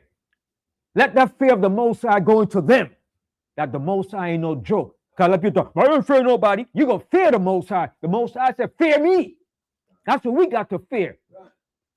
Read that verse again. From the top of Jude, chapter 1, verse 23. And others save with fear, pulling them out of the fire. See what the Most High said? Pulling them out of the fire. Pull them out of this fire that's coming upon this earth. Let them know that the Most High is real and this Bible is real. What he said is real. Yes, Judah. Yeah, so that's what's wrong with them now. They have no fear. No fear. Talking that trap. I don't believe in nothing I can't see. I don't believe in no spook. I only believe in the natural, brother. If it ain't scientific, I don't believe it. Oh, go keep that mindset. Keep it up. Keep that energy to the end. Yeah. You know, the fear, it says in the scriptures, the fear in Proverbs 8:30 says the fear of the Lord is to hate evil. They love evil. Yeah. Remember they call good evil and evil good. Yeah. It said the beginning of wisdom is to fear the Most High. That's the first thing. Wow, that's crazy. Wisdom is the fear of the Most High, to understand that the Most High, he is everything. You don't control nothing. Yeah. And most importantly, these people don't understand that Babylon hasn't been touched before. Right. That's what they want. And when it get touched, and when things happen, it's going to take them out of there like, oh my gosh, I've never experienced this. Because America never experienced a famine, a collapse of their society where they maybe had the one in depression. But what's coming to America is going to be worse than slavery. It's going to be worse than the Vietnam War. It's going to be worse than 9/11. And all these things put together is going to make what's coming look like child's play. Okay, you thought slavery was something. In the civil rights movement, you haven't seen nothing yet. What's that part? You haven't seen nothing yet. What? America never had war come to them. Right. They always went to. They went to the war. The war never was brought to their shores. But you're going to see it this time. It's coming, baby. And it's not going to be pretty. Oh, you preaching fear. No, I'm preaching the truth. Whether or not it's fear to you, it's reality, what the Most High said. Read that verse again. Yep, from the top of Jude 1, verse 23. And others say with fear, pulling them out of the fire, hating even the garment spotted by the flesh. Even hating your garment spotted by flesh. So you have to do it to show him the fear of the Most High. Read on. Now unto him that is able to keep you from falling. And who is able to keep you from falling? High. The Most High. You don't want to fall in that day. So you have to put your faith and all your trust in the Most High. Read that part again, the 24th verse. Yep. Now unto him that is able to keep you from falling and to present you faultless before the presence of his glory with exceeding joy. See what the Most High is doing? To present you faultless before the presence of his glory with exceeding joy. That's what's going to come to us, that exceeding joy. Continue. To the only wise God Most High, our Savior, be glory and majesty, dominion and power, both now and forever. Amen. And that's what's coming. Okay? That's what's coming, man. So let's go back to Luke 21. All right? Left off at verse. We left off 27 now. Yeah, Luke chapter 21, verse 27. And then shall they see the Son of Man coming in a cloud with power and great glory. With power and great glory, not like he came before. Humble, being spat upon, being hung, being killed. No, he's coming in the full majestic power of the Most High with 10,000s of angels, millions of angels. And he's coming in full glory, man. Beyond beautiful. He's spectacular, man. He's spectacular, man. He's pulling the string. He's setting it all up. All up, man. He set everybody up from the beginning end. And he had it written in a way that everybody has to play their role. Everybody is playing their lot, man. And when you read about this thing, man, I get so hyped and so energized when I read this thing because I could see this thing vividly, man, how the Most High is doing this thing, man. And I could taste it. I could feel it. It's right there, man. And nobody can tell me nothing different, man.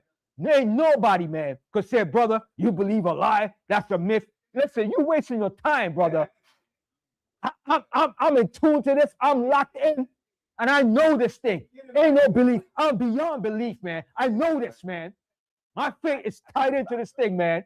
I get energized with this thing here. People don't know, man. You understand? That's that spirit the Most High put in you. Some people can't see it, man. That's why the Most High said, not every man have faith. Okay?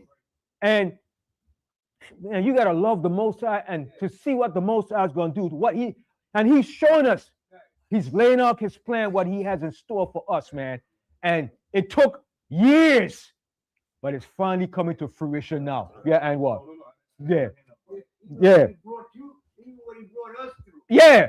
You know what I mean? And all the years that I've been in, man, and I just start to see this thing, man. Every year it gets closer and closer and closer. And 2026, oh my goodness, man. 2026 is going to be a showdown of a year, man. And then on top of that, some of the things that y'all learned 30 years ago that you're seeing today. Yeah. It's coming more rapidly. It's coming more rapidly.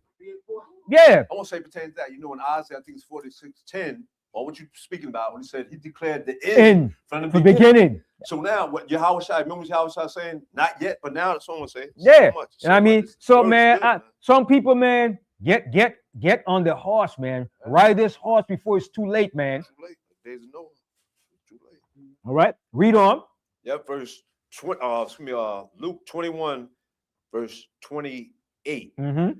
And when these things begin to come to pass, then look up. You see what Yahweh Shai said? When these things begins to come to pass, look up. When you see what Trump is doing, Trump, let me put this out there for people. Trump is a template to what the Most High is doing.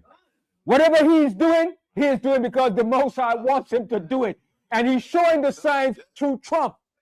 Look, the Most High said, watch as well as pray. Because Trump is not doing nothing on his own. Oh, well, because he's a malignant narcissist. He's arrogant. But he is doing what the Most High wants him to do for his own destruction. Get in line what some people say, well, what are you just watching on what Trump is doing? Because he is what the Most High is using to show us so we can wake up and see what time it is. If you don't want to talk about Trump, he's still in the picture because the Most High said he is the hammer of the earth that he's using. Yeah, Judah. You're right on point, because even when they write a script for him to say, he can't say it. He goes for something different. The Most High got him where you gonna say what I want You just say. and that's it. Yeah. Give you your mouth. The Most High said he's using him. He's the hammer of the earth. And even Trump said it. I'm the hammer. He said my administration is a hammer. Where do you think he got that from? He didn't just wake up one day and get clear blue. The Most High put that in his wicked, evil mind to say he is the hammer. And he is the hammer of the earth. Who else is the hammer of the earth? Ain't nobody that's the hammer of the earth but him. All right? And who else is the Edomites but them? Everybody's saying, oh, you one West guy teaching the white man to Edomite. So who are the Edomites then? Show us who are the Edomites. Who is doing all these things then? You damn idiots. Read on. We'll start at the top again from Luke 21, verse 28. And when those things begin to come to pass, then look up and lift up your heads. So the Most High said, then look up and lift your heads up. Look up. Read on.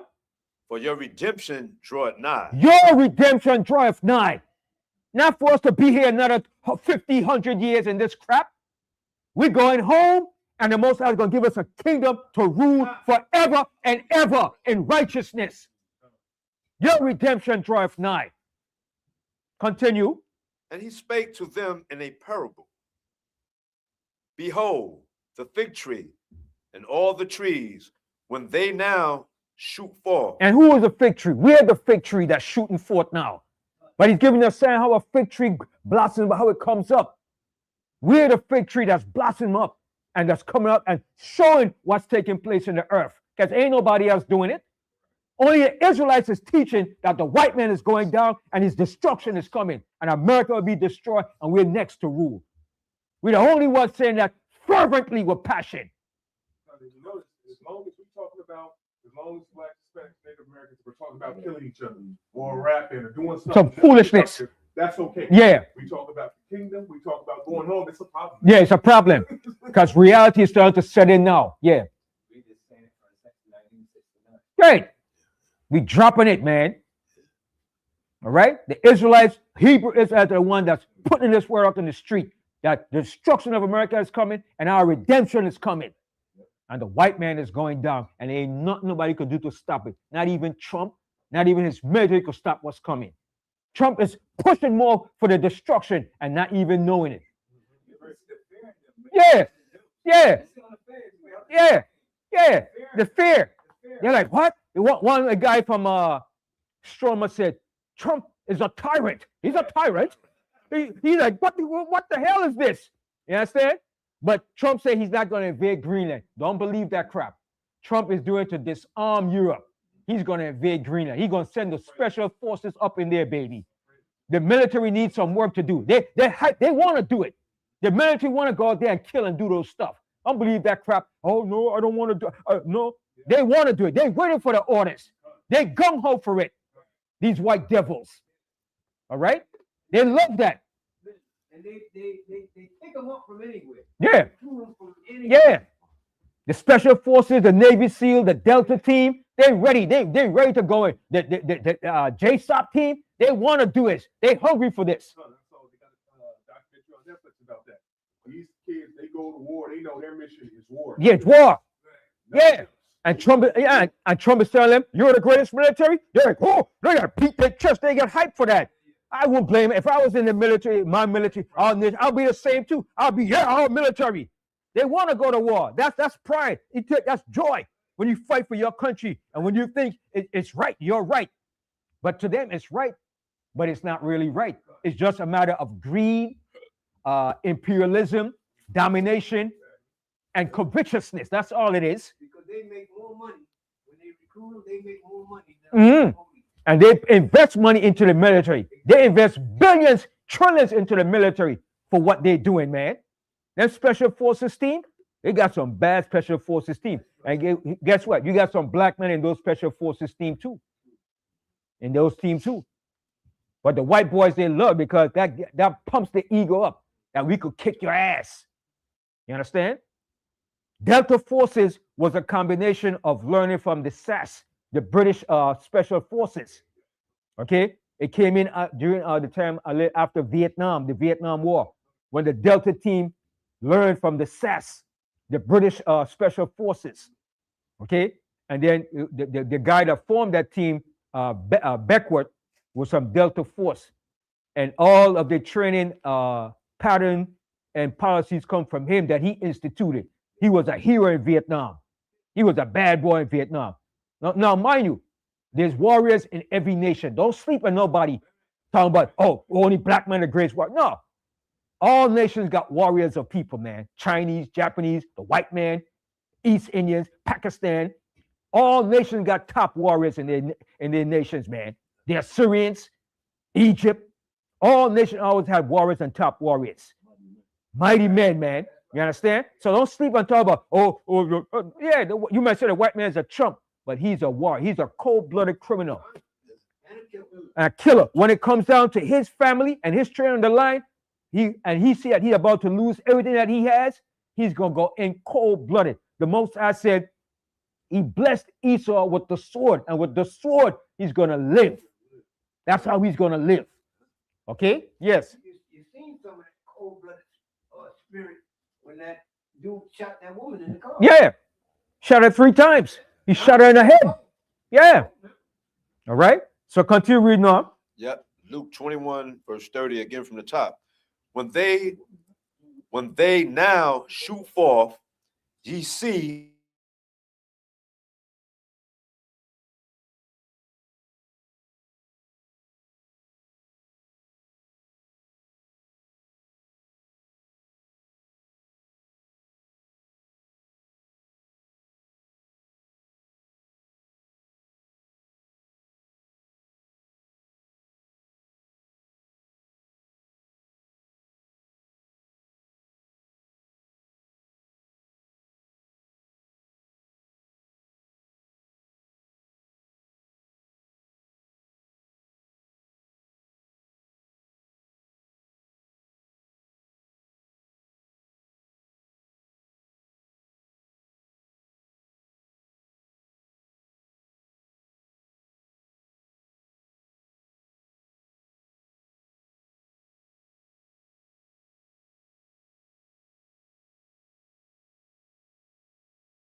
know ye that the kingdom of the Most High power is nigh at hand.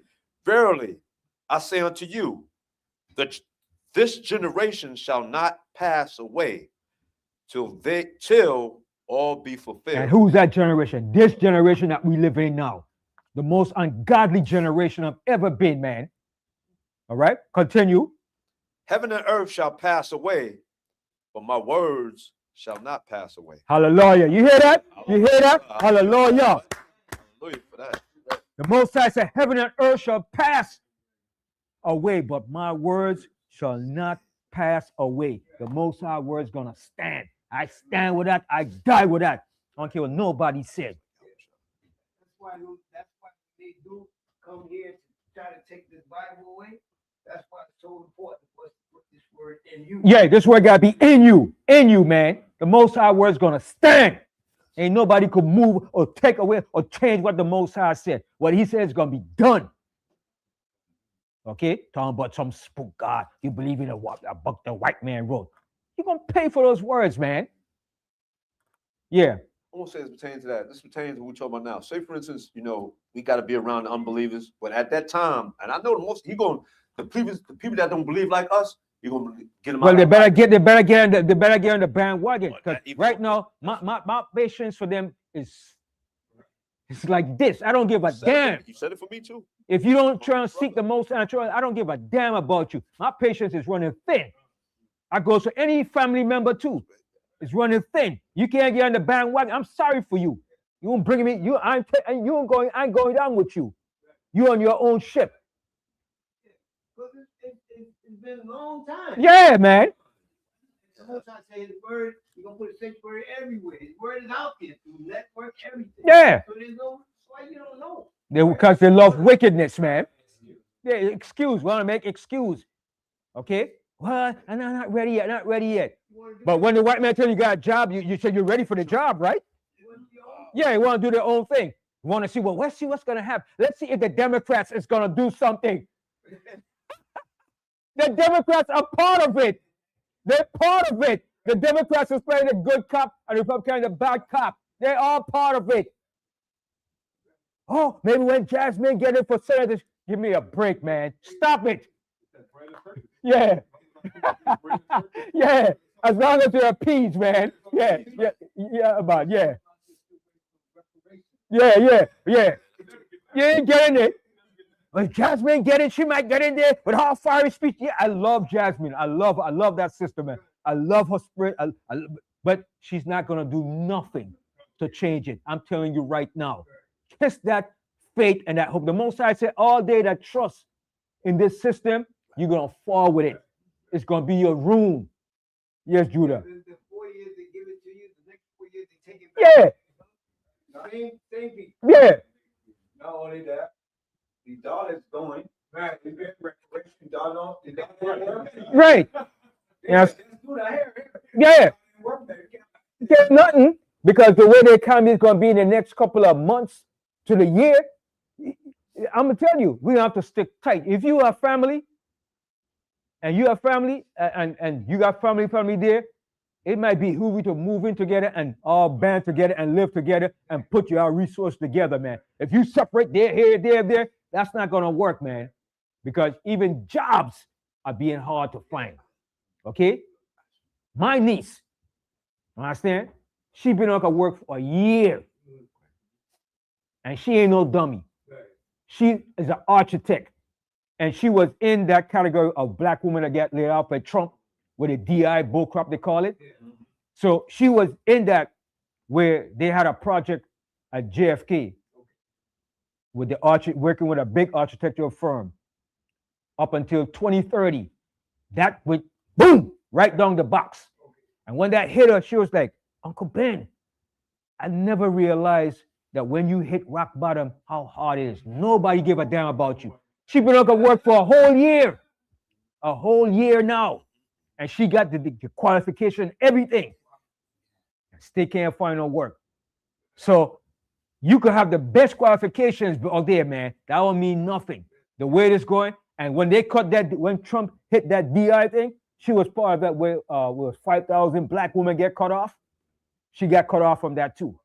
Because she was working with a black firm that was dealing with that. So now she might have to force her to go back and work with these white devils. And she hates doing that because they think they know more than you, but they don't. And she outshines them, and they didn't like that. She was working with a bunch of white devils, and they didn't like that. She had to put up with the bull crap. That's why she went to work with a black firm. So she might have to go back, but now when she applied for a job, they tell her, oh, you overqualified. What kind of bull crap is that? You overqualified. You know what I'm saying? So it's a game they're playing with you. So I said, you see now, you see what I'm showing you, right? See how the system, she said, she see it now, man. She see how the system, she knew it, but she didn't see, the depth of how it really gets down dirty, man, But it's a cruel world out there. It's a vicious world, man. These devils don't give a damn about us, man. Okay? The system is a meat grinder when it comes to us, man. Okay? Yeah. So right quick pertains to that, right? Right quick. You know how with our people, they feel and realize that If they're gonna make it hard for you to work for them, you got all this talent that the Most High gave you. Now it's time to come with us. Right. We gotta stick together. You gotta stick together. That's what he's doing. That's what the Most High is forcing our people to do now. Yeah. Stuff. And also too, you can see that in America here, people are only as decent and when you're doing good. You're doing good. Yeah. And as much resources. Yeah. That's when they're decent. When there's resources, there's plenty. Mm-hmm. And when you hit rock bottom, you like a piece of garbage, man. Yeah. Yeah.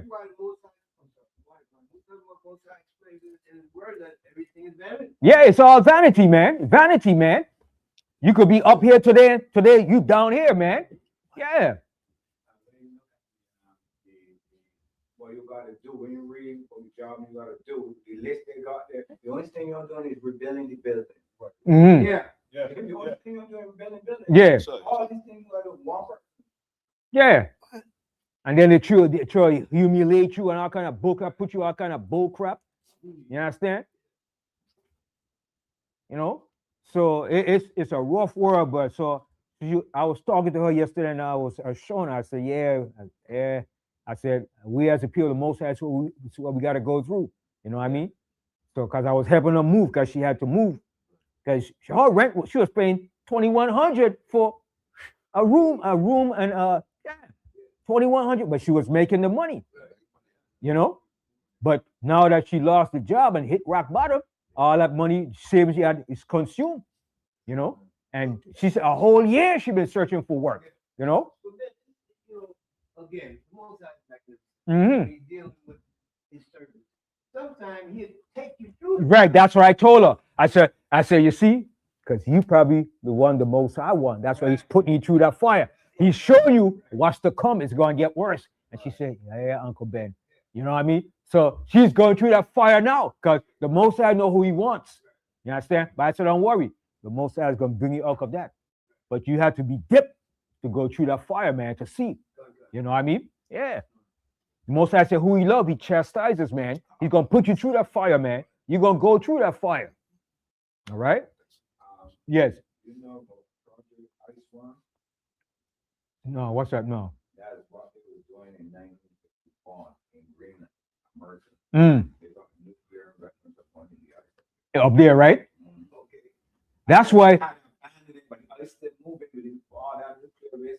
Right. And that's why they were showing you that movie, I think, with Transformers when they were up there in the Arctic. Because in the Arctic, there's a lot of stuff up there too. You understand? And that's why Trump said, the Chinese are trying to get into there. I mean, we got to get there before China gets there. You understand? So it's about controlling the resources of the earth and knowing that they're about to lose it. And the Arctic has untapped resources that they ain't telling you about. So something that the Most High got where it is uninhabited, where you live, you might be surprised what the Most High got in those areas, man, because it's pure core up there, ice. Who the hell lives there, man? It's preserved. Yeah, the Most High, but they found out there is resources up there too, you know? Yeah. So that was that one with that stuff, right? Yeah. Yeah, a bunch of devils, man. 1951. That's over 70 years, man.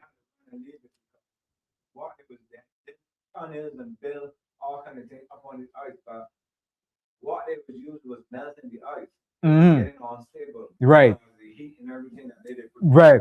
So they had to run and leave it. Leave it, yeah. Yeah. So all that thing is permeating all through the earth, man. That's why the caps and everything is melting too. All that crap. Because nuclear power is a lot of energy, man. That's plenty fusion and energy, man. That's on top, not on top, but on energy that lasts for thousands of years, man. Nuclear energy. And that's what they use it to heat the place. Yeah. The rods. Yeah. The fuel rods. Yeah. Yeah. Yeah. Yeah. So that's still permeating. Yeah. Because you could run a nuclear submarine without refueling.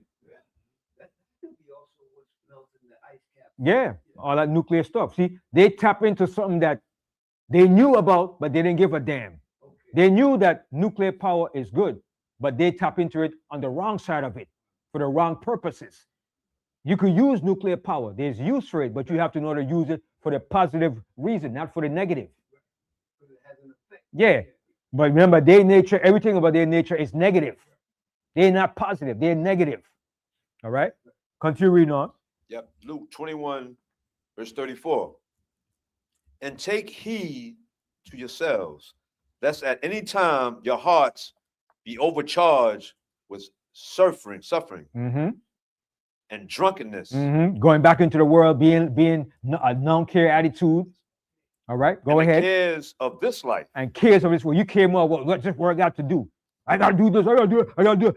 I gotta care about this. You got more cares for the world than anything else. Yes, you gotta eat and live and survive, but don't put your trust in that. Go ahead. So that day come upon you unawareness. And it's gonna come to a lot of people unawares. What's gonna hit this earth? All right, go ahead. For as a snare shall it come on all them that dwell on the face of the whole earth. It's going to come like a snare to a lot of people that dwell upon the face of the earth. Oh my God, why is this happening? Why is our president? Stop it. Stop it. That's America's nature. That's the end of America. That's their lot. That's their end. They're supposed to go that way. The way of destruction. Yes. You know how people, they got to stop being the garbage men. Yeah. Yeah. Let it drop. Let it drop. It's a hot potato. Let it drop. Don't try to hold it up. The Most High tells you, all they that try to uphold Egypt gonna fall with it. Most High said, forsake Babylon. Most High said we could have hear Babylon. We can't hear Babylon. It's over. Let it go. Continue. In Luke 21, verse 35.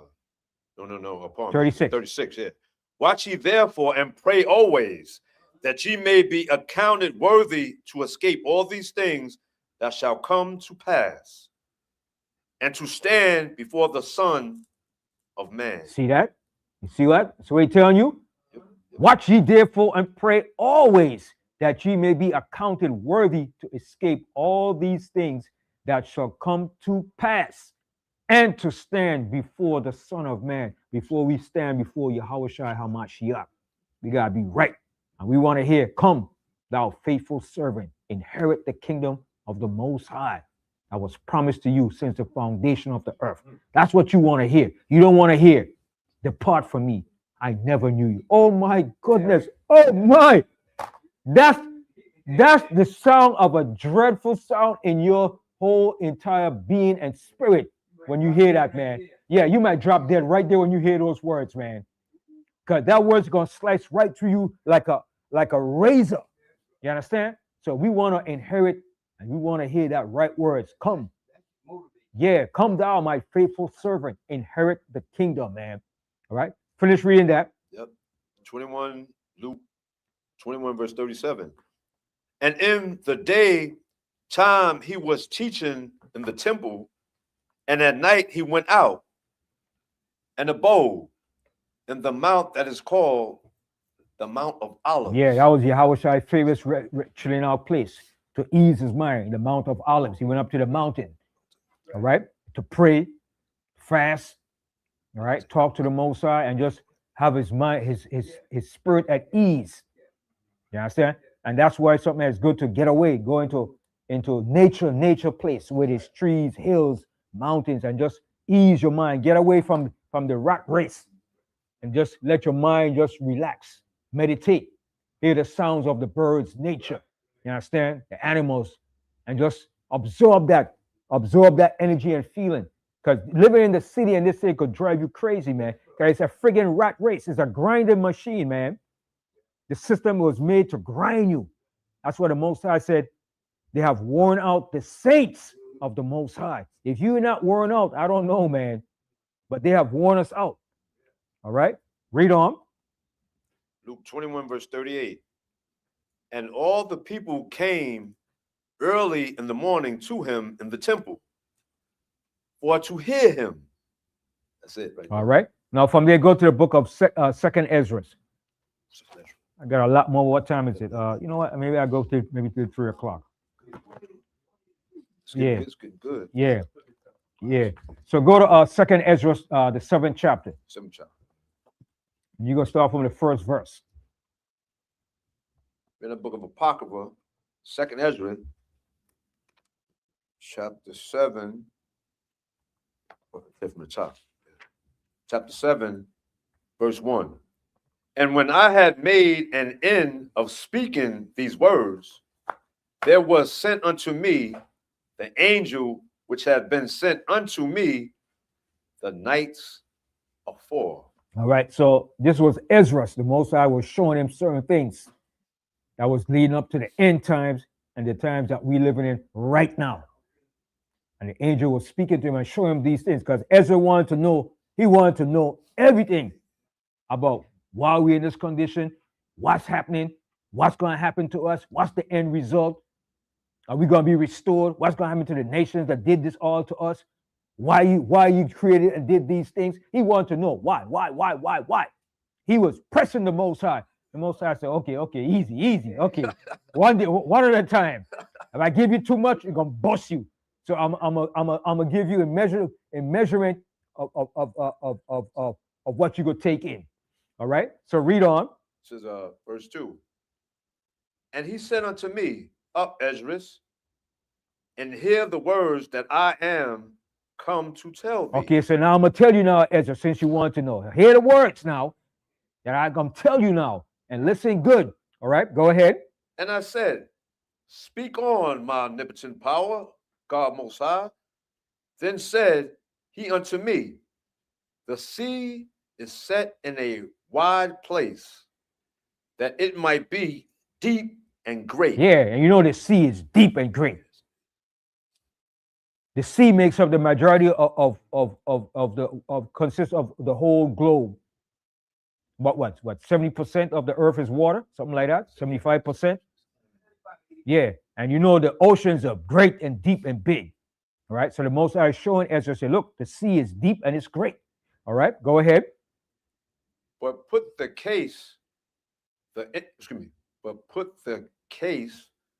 entrance were narrow and like a river. He's saying about now, put this here now. We're dealing with a narrow scenario now, a narrow case, a narrow entrance. This world is wide and big. But he's showing them an example of people and individuals that comes to the Most High. All right? Read that verse again. From the top of 2nd Ezra 7, verse 4. But put the entrance were narrow and like a river. So he's bringing it down to a river. All right, go ahead. Who then could go into the sea to look upon it and to rule it, if he went not through the narrow. So he's giving an example. You go through all the broad things of life and everything, but in order for you to master something, you have to go through what?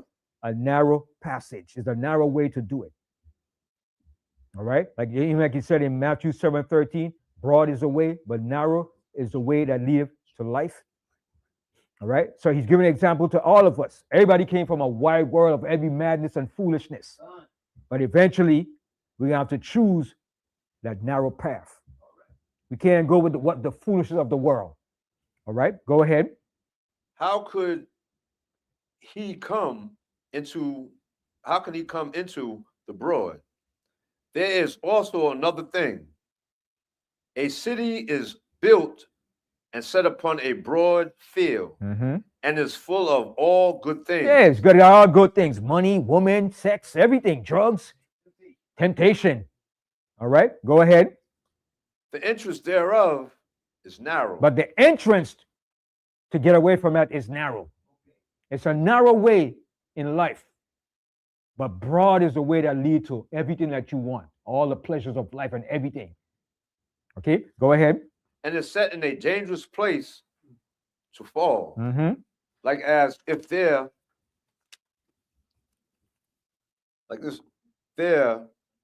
were a fire on the right hand, and on the left a deep water. So there's choices you have to make now. Spiritual choices, physical choices, mental choices, moral choices. All right, go ahead. And one only path between them both, even between the fire and the water. So either you're going to choose the fire or you're going to choose the water. Which one you want to choose? Fire, you're going to get burned. Water, you're going to drown, even if you could swim. because you can't tread water all day long, especially with deep waters, especially if nobody's coming to rescue you. All right, go ahead. So small that there could be one man go there at once. Mm-hmm. If this city now were given unto a man for an inheritance, if he never shall pass the danger set before it, So you have to pass the danger that's set before you. You have to go through that path, trials and tribulation. All right, go ahead. how shall be received this inheritance? Mm-hmm. How can you receive an inheritance? And I said, it is so, Lord Ottawan. Then said he unto me, even so also is Israel's portion. So the Most High said that's the same thing with us as Israel. We have to go through the same thing. As an individual, the whole nation has to go through it. Because Israel was speaking for himself and also for the entire nation. So the Most High said, this is the portion for all Israel. They have to make that choice, whether they want to stay in the broad way of life or they're going to enter into that narrow passage. So that's what it explains what each Israel has to get their own salvation. Right. You have to work for that. You have to earn that. All right. Because this goes right back here. Go to Matthew 7:13.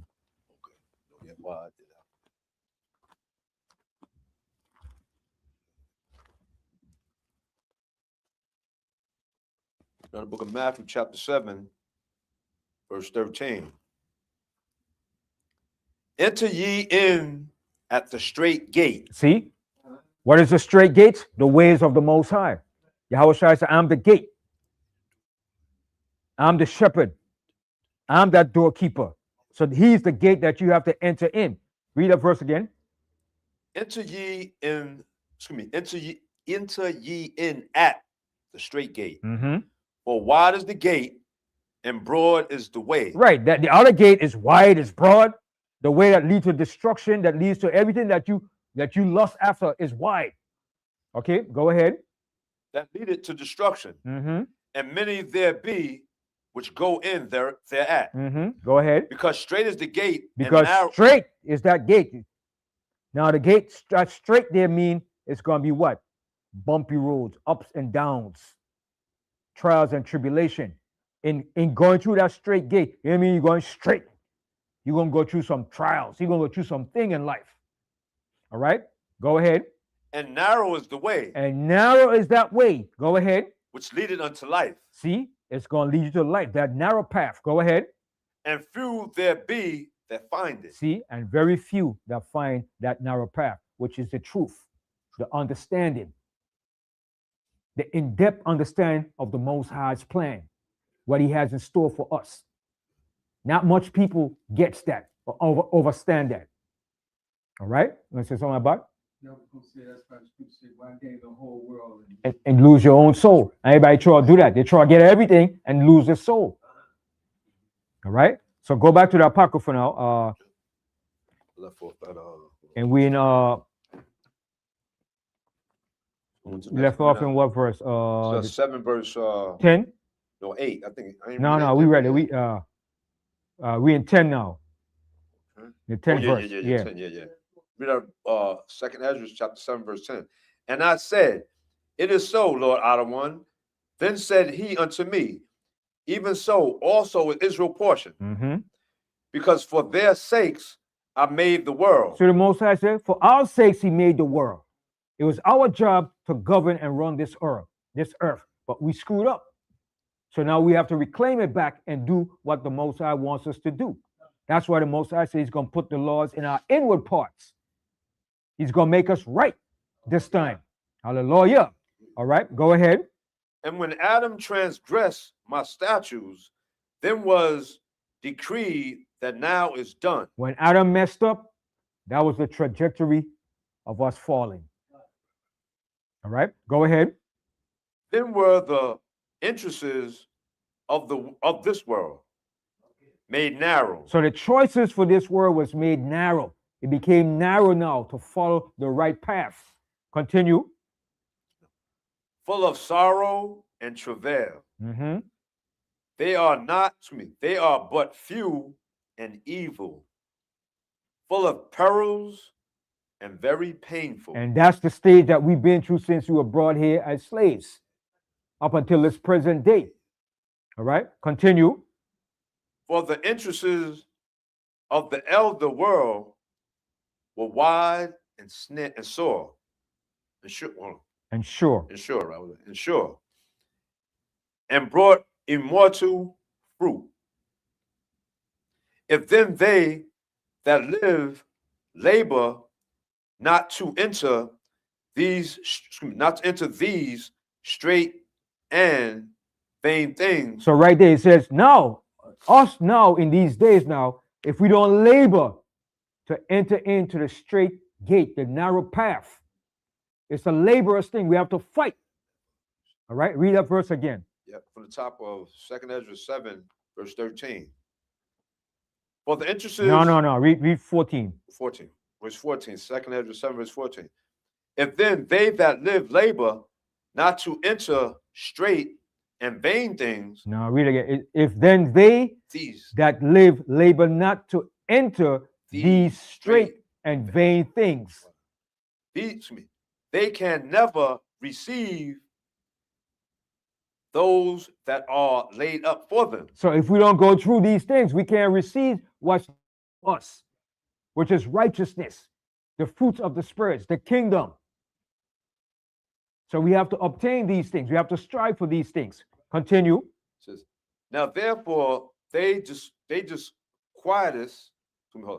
Now therefore why disquietest thou thyself, seeing that art but a corruptible man? Mm-hmm. And why art thou moved, whereas thou art but mortal? So the answer, you just but mortal. All right, go ahead. Why hast thou not considered in thy mind this thing that is to come, neither than that which is present? Rather. Is it? Rather. Let me start from again.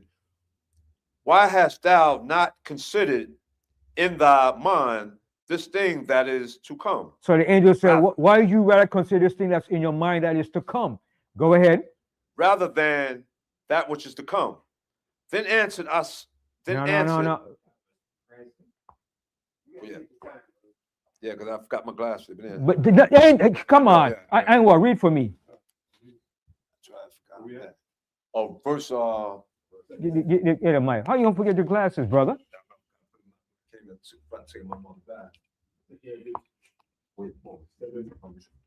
He in the 16th verse. 16th verse. Yeah. Reading out the book of 2nd Ezra, chapter 7 and verse 16. Why hast thou not considered in thy mind this thing that is to come, rather than that which is present? So this is what the angel is asking him. All right, go ahead. Verse 17. Then answered I and said, O Most High, that bearest rule, thou hast ordained in thy law that the righteous should inherit these things. So he said that the righteous should inherit these things. That's what we're going to inherit. That's what we want to inherit. Continue. But that the ungodly should perish. See, that the ungodly should perish. That's the ungodly of the enemies and the ungodly of our people too. Because there's some ungodly amongst our people too. All right, continue. Verse 18. Nevertheless, the righteous shall suffer straight things. See, the righteous is going to suffer many things. And that's what the righteous suffer many things in this world. Continue. And hope for why? And hope for the wide. Hope means hope for the better. All right, go ahead. For they that have done wickedly have suffered the straight things, and yet shall not see the why. Verse 19. And he said unto me, there is no judge above the Most High. There is no judge above the Most High. Nobody goes above the Most High. Continue. And none that have understanding above the highest. And nobody has more understanding than the Most High. I'm smart. Ain't nobody smarter than the Most High. The Most High made you. How are you going to be smarter than him? All right. Go ahead. Verse 20. For there be many that perish in this life. See, there's going to be many that's going to perish in this life. Many. Continue. Because they despise the law of the Most High. See, because they despise the law of the Most High. Go ahead. That is set before them. That is set before them. And a lot of our people fall into that category. Continue. For the Most High have given straight commandment to such as came, what they should do to live, even as they came, and what they should observe to avoid punishment. See, what we should observe to avoid punishment. So there's guidelines and rules and laws that the Most High set before us. All right, continue. Verse 22. Nevertheless, they were not obedient unto him, but spake against him, and imagined vain things. And that's what our people do, imagine vain things. Ain't no spook God. You waiting on some God that's coming back? You waiting on believe in a white man's book, the book the white man wrote? Blame on somebody. That's the white man's book, brother. We don't deal with that. All right, go ahead. And deceived themselves by their wicked deeds. See, and that's what a lot of our people do. They deceive themselves by their wicked deeds. Because a lot of our people deeds are wicked. I gotta say it. All right, continue. And said of the Most High. And said of the Most High. They're even following the way the white man thinks too. And said of the Most High, go ahead. That he is not. See that? He is not. There is no God. All right, go ahead. And knew not his ways. And knew not his ways. Yes. Became wickeder than and became just as wicked as this man is. All right, go ahead. Verse 24. But his law have they despised and denied his covenants. In his statutes have they not been faithful and have not performed his works. See that? Go ahead. And therefore, Esdras, for the empty are empty things. So the Most High said, for the empty are empty things. If you empty, it was meant for you. Like the scripture in Revelation, whoever is holy, let him be holy. Whoever is filthy, let him be filthy. All right? So he said, for the empty are the empty. If you empty, that was meant for you to be empty. Meaning you're empty with no knowledge of the Most High. All right? Continue. And for the full are the full things. And the full things is the knowledge of the Most High. That's the full things. Continue. Verse 26. Behold, the time shall come that these tokens which I have told thee shall come to pass. So the Most High told Ezra, the things that I told you, the tokens that I told you, it's going to come to pass. Continue. And the bride shall appear. And the bride. We now know who is the bride, right? The bride is Yahushua HaMashiach. Continue. And she coming forth shall be seen, that now is withdrawn from the earth. And whosoever is delivered from the foresaid evil shall see my wonders. You see that? It says, and whosoever is delivered from the foresaid evils shall see my wonders. We're going to see the wonders of the Most High in these last days. All right? And we're starting to see some of the signs right now. All right? Go ahead. Verse 28. For my son, Hamashiach Yahushai, shall be revealed. See? And he's going to be revealed. All right? Go ahead. With those that be with him. And they that remain shall rejoice within 400 years. Right. So from that 400, it was from the time of Ezra, from that time up until the time that Yahushua came on the scene. That was a time period of 400 years.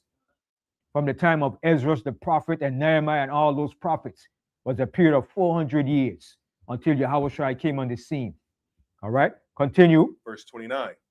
After these years shall my son, Hamashiach Yahushua, die, and all men that have life. See, and he died. And we lost that life when he died, but we regained it back when he was resurrected. All right, continue. And the world shall be turned into the old silence 7 days. And it's the world is in silence right now. No truth, no knowledge, total darkness of the Most High. Continue. Like as in the former judgments, so that no man shall remain. Verse 31. And after 7 days, the world that yet awaketh not shall be raised up, and that shall be raised up, and that shall die that is corrupt. Anything that's corrupt is going to die. All right, continue. Verse 32. And the earth shall restore those that are asleep in her. That's what is that? What is that? What is that called? The resurrection. The resurrection. Read again. Come, verse 32. And the earth shall restore those that are asleep in her, And so shall the dust those that dwell in silence, and the secret places shall deliver those souls that were committed unto them. That's the resurrection in the final days. All right, continue. And the Most High shall appear upon the seat of judgment, and the misery shall pass away, and the long suffering shall have an end. See, and that's going to have an end. And that's why all these things are happening, to bring an end to long suffering and misery. And the Most High is using Mr. Teflon Don Trump to speed it up. He's the hammer. He's the accelerator to put it in motion.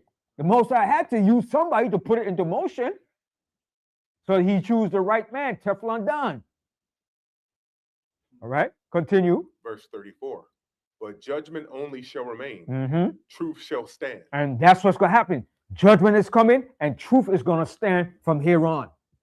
Continue. And faith shall wax strong. And faith, those of us that knows the truth, our faith is supposed to wax strong. Continue. Verse 35. And the work shall follow, and the reward shall be shewed, and the good deeds shall be of force, Mm-hmm. and wicked deeds shall bear no rule. And wicked deeds are going to be put out very soon. It has to flourish so it could be destroyed. Continue. Verse 36. Then said I, Abraham prayed first for the Sodomites, Mm-hmm. and Moses for the fathers that sinned in the wilderness, Mm-hmm. and Yahushua after him for Israel in the time of Achan. Which was Joshua. All right. Go ahead. In that during that time, go ahead. Verse 38. And Samuel and David for destruction, and Solomon for them that should come to the sanctuary, and Helias for those that received rain, Mm-hmm. Which and was for the dead, that was Elijah. Mm-hmm. All right. Go ahead. that he might live, Mm-hmm. and as highest for the people in the time of Sennacherib. Right. So this was Sennacherib, it's like it. Hezekiah. Yeah. Ezekias. Yeah. Mm-hmm. And many for many. Even so now, seeing corruption is grown up, and wickedness increased, Mm-hmm. and the righteous have prayed for the ungodly. Wherefore shall it not be so now also? Right. So why are you gonna pray for the? Don't have to pray now for no wicked. You ain't gotta pray for them. Pray, so we gotta pray for our president. No, what? For what? For what? Pray that he continue doing what he's doing. Yeah. Trump is a blessing and he's a curse in disguise too. He's a blessing for us that he's bringing the destruction of their kingdom and a curse to them. Yeah, a double-edged sword. This is the day. All right, go ahead. Verse 42. He answered me and said, This present life is not the end where much glory doth abide. Mm-hmm. Therefore have they prayed for the weak. Mm-hmm. But the day of doom shall be the end of this time. And that's the time we in, the day of doom. This is the day of doom now. Continue. But the day of doom shall be the end of this time, and the beginning of the immortality for to come, wherein corruption is past, intemperance is at an end. So after all of this, all these things are going to come into play, where corruption is going to come to an end. So that's it on that. And my last scripture, I'm going to go to 2nd Ezra 9. 2nd Ezra, the 9th chapter, and we're going to start from the first verse. God. We left out the 44th verse. Yeah. 2nd Ezra, the 9th chapter, and we start from the top. Reading out the book of 2nd Ezra, chapter 9 and verse 1. He answered me then and said, Measure thou the time diligently in itself. So the Most High said, Ezra, measure the time from the time that I told you these things all the way to the end. But I know you're not going to live in the end to see this, but measure it. While you're living, measure the times according to the events of the prophetic things that's going to take place in the earth. So he was also speaking to us too. Measure the time. Measure from the time of Ezra to now and see what's taking place, what has transpired, and what's coming. And you'll see perfectly well what time we're in. All right? Read again, Ainwa. Khan, from the top. He answered me then and said, Measure thou the time diligently in itself. He said, measure it diligently in itself. Okay, go ahead. And when thou seest part of the signs pass, which I have told thee before, He said, when you see parts of the signs past, which I've told you before, go ahead. then shalt thou understand He said, then you're going to understand. Go ahead. that it is the very same time wherein the highest will begin to visit the world which he made. And that's the time we're living in, wherein the highest is going to begin to visit the world which he made. So from back then, he said, measure it. But he didn't live to see the end time. So he was also referring to us that read it, because he wrote this for us to come. That's going to read it. That's what he tells you. He said, for those in the end that's going to read this, it was there for you, for your edification. All right, continue. Therefore, when there shall be seen earthquakes, When you're going to see earthquakes, when you start seeing a lot of earthquakes, go ahead. and uproars of the people When in you the see world, uproars of the people in the world, people protesting, rioting all over. You're seeing a lot of protests now. Over in Germany and over there in Denmark, they were protesting. We don't want Trump. We don't want America over here. They were saying, no, don't come and say, we don't want you taking Greenland. They were against America. There were protests all over. Uproars of the people. There's protests in Iran. Right. That was fomented by the Mossad and the CIA. All right, continue. verse 4, then shalt thou well understand that the Most High spake of those things from the days that were before thee, See, the Most High told them about these things was going to happen. Go ahead. even from the beginning. Even from the beginning. All right, continue. Verse 5, for like as all that is made in the world have a beginning and an end, See, all that was made in the world has a beginning and it has an end. Continue. and the end is manifest. And the end is manifest. It's right before our eyes. Yes, Judah. So then will I be correct in saying that from the beginning up until now, history is making a full circle? It's making a full circle. Everything in life is a cycle. And the Most High said all his judgment is like a ring. So everything goes around in a cycle. Let me read that real quickly. Hold that, Anwar. And go over right here to Second Ezra, the 5th chapter, and the 42nd verse. Start from 41. Con. Reading out the book of Second Esdras, chapter 6 and verse 41. No, 5. So it's like Yeah, 5. Yeah, 541. Yeah. 5 and verse 41. And I said, behold, O Yahweh, yet art thou nigh unto them that be reserved till the end. See, reserved until the end. All of us was there in the beginning, and we're back here in the end.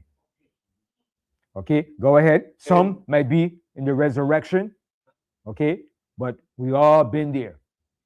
Okay, go ahead. And what shall they do that have been before me? Or we that be now? Or See, he's they- asking a question. That's what he's asking. Go ahead. Or they that shall come after us? And what's going to be them that come after us?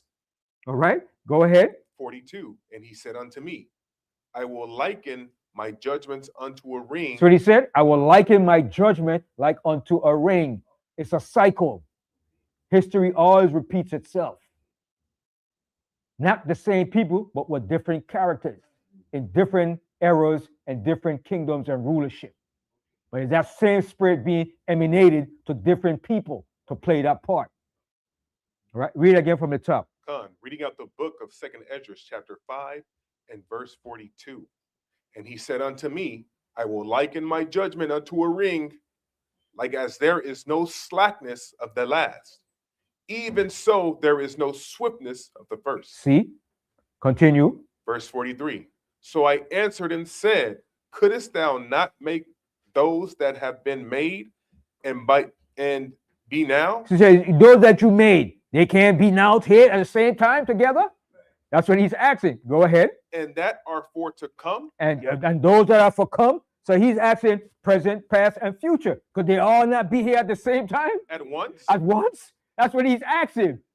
All right, go ahead. That thou mightest show thy judgments the sooner? He said that you could bring your judgment right there. So Ezra was asking questions. He was digging the Most High, man. Yeah, he was going deep on the Most High. Go ahead. Verse 44. Then answered he me and said, the creature may not haste above the maker. Hey, Ezra, hey, don't go before yourself now. Take it easy now. Because if you get too much, you're going to bust now. Okay, go ahead. neither may the world hold them at once. The Most High said the world can't hold all the people that was there from the beginning, now, and in the future. It can't. Okay, go ahead. That shall be created therein. Mm-hmm. And that goes to show too, Ezra was really digging. He was digging. He wanted to know explanation why these things are happening. Why we have to go through these things. He was questioning the Most High. He wanted to know. He wanted more. The Most High said, "Easy, easy, son. I'm gonna give you piece by piece. Give me more." So the Most High said, "You know what? I'll tell you what. Bring me back yesterday, and tell me the weight of a flame now." Yeah. Go ahead. Verse 45. And I said, as thou hast said unto thy servant, that thou which givest life to all hast given life at once to the creature that thou hast created. And the creature bear it. Even so, it might now also bear them that now be present at once. Okay, so that's it. So then you're saying, can a woman? Okay, read that part too. Read, yeah. Verse 45 again from the top. Now 46, yeah. 46. Yeah. Like and he said unto me, ask the womb of the woman, and say unto her, if thou bringest forth children, why dost thou it not together? Right. Why you can't bring all together at one time? You understand? Because a womb can only bring forth the child at one at a time. You understand? Even with twins. But one after another. Yeah, one after the other. Even if she got multiple children in her stomach, she can't bring them at the same time. It has to be in stages. One come up maybe seconds apart, a minute apart. All right? Go ahead. Pray her therefore to bring forth 10 children at once. She can't do it. All right? Go ahead. And I said she cannot, but must do it by distance of time. See, by distance of time. So the Most High does everything, his judgments and everything in distance of time until it reached that full peak or that full, till that glass is full to the rim. You understand? Okay. Yeah. It's like the Most High is saying everything has its time. Have its time. Everything has its time. A set time for everything. Good. All right. When he say, like you say, he want to know more. There's more to what you want to know. Mm-hmm. You know, there's more to it. Right. Everything has to be designed. It has to, I mean, it's timing. And he wanted to know. Ezra said, don't leave nothing out, man. All right. Go ahead, Anwar. Verse 48.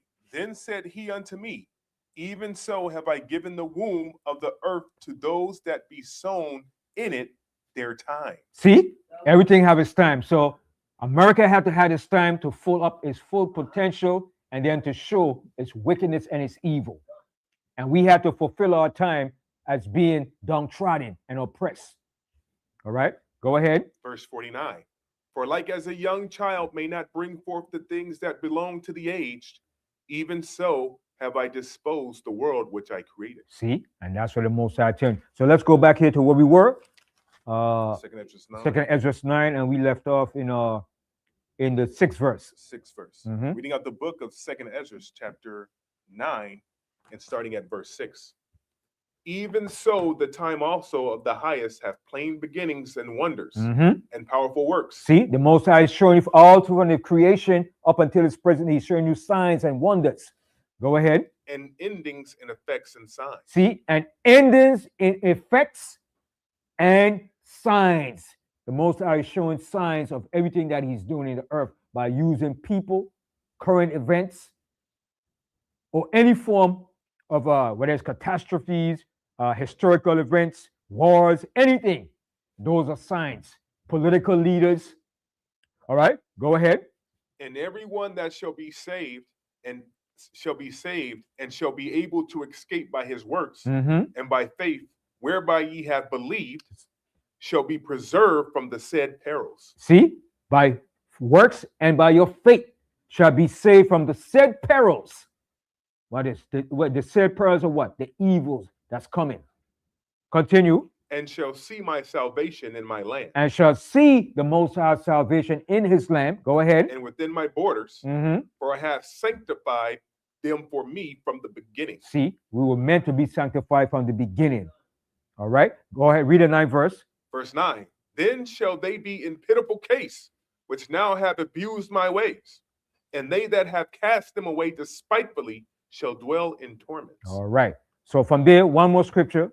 Go to the book of Habakkuk. I want to show you something in the book of Habakkuk. But you know what? I want to go back to Jude and read Jude. Yeah, hold Rebecca. Let's go back to Jude, the book of Jude, and let's read Jude from the first chapter, because it's something very important here in the book of Jude that's dealing with today's temperance of things that's happening. Verse 23. He's talking plainly. Yeah, plainly, yeah. It wasn't no parables or dark sayings. Yeah. Yeah. Ezra was getting everything. Ezra was taking everything in, boy. Yeah. Ezra said, let me get all of this now, boy, because I don't know how, if I can get it somewhere. Let me get it now while the Most High had time with me, man. Ezra was something else, boy. All right. Go to Jude and 123. No, we're gonna read the first verse of Jude. Oh, first? Okay. Start from the first verse. Okay. Yeah, read that book of Jude, chapter 1. Because Jude is setting a precedent of things happening today. And he spoke about things in the past, present, and future. All right. Okay, go ahead. Jude, the servant of Yahushua Mashiach and brother of James, to them that are sanctified by the Most High power of the Father. So that was James' brother. Remember, a lot of disciples were family. Some were brothers, all right, but they were close buddies. And that's Yahushua's close inner circle that he chose. All right? He didn't choose nobody that was distant or didn't give a damn. He chose men that were faithful, close to him, that he knew, and had the same mindset. The only one that went astray was Judas, because he wanted to force Yahushua's hand. And in the end, he regretted what he did. All right? But Judas knew the inner works of Yahushua and the disciples. He knew that. He was close to them.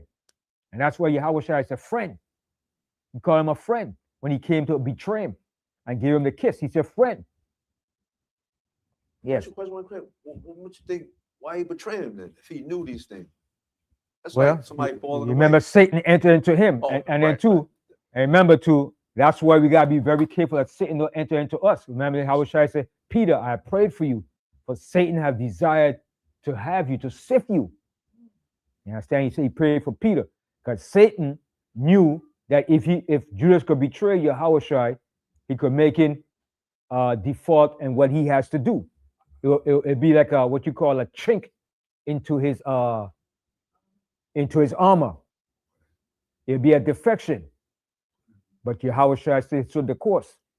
You understand? And then Judas, he had a zeal. He wanted Yahushua to bring down the Roman Empire. He lost patience. That's why Yahushua said, in your patience, possess ye your soul. He thought Yahushua was going to bring down the Roman Empire when he came. You understand? He didn't get the full, he got it afterward when he betrayed him. Like, oh man, I was rushing this thing, man. And then Satan used that. But I guess that was his role to follow anyway. And that's a hell of a role to follow, man. You don't want that role, man. That was his lot, man. That's a hell of a lot to choose, man. That shows you that you don't decide your destiny. You to somewhat, but you don't fully decide your destiny. Your full destiny is decided by the Most High. Because you might have a plan what you want to do. That's why the Most High said, man's goings are of the Most High. How then can a man understand his own goings? Like saying, and also in Jeremiah 10:23, a man's not in himself. The Right. Steps. Goes Right, the darkest step. Oh, yeah. So you might have a plan what you want to do, but the Most High said, no, buddy. No, buddy. I got something different for you. What you think you're doing? You might say, yo, I want to be a rich man. I want to be a rich millionaire. I want to be a rich, rich rapper millionaire. Most I said, no, buddy. No. I got something else I want you to do. And you're going to fight. You're going to buck against it. You're going to do everything. And the Most High said, no, buddy. No.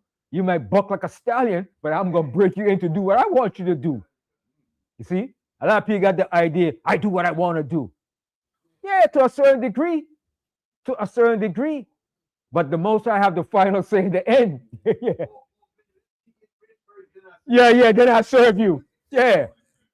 I gotta read that scripture. The Most High said, "Man's going of the Most High." Let's go. That's in Proverbs 24. People gotta understand, man. You don't run the show, man. You on borrowed time. All of us are on borrowed time doing something.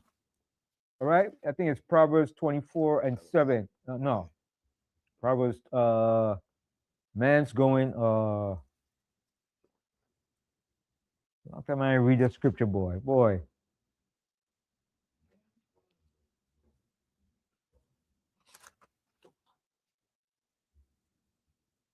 Proverbs. Give me 1 second. 24, right? 24 and Proverbs 24, 24. Oh yeah, 2024. Okay, yeah, to water. Yes.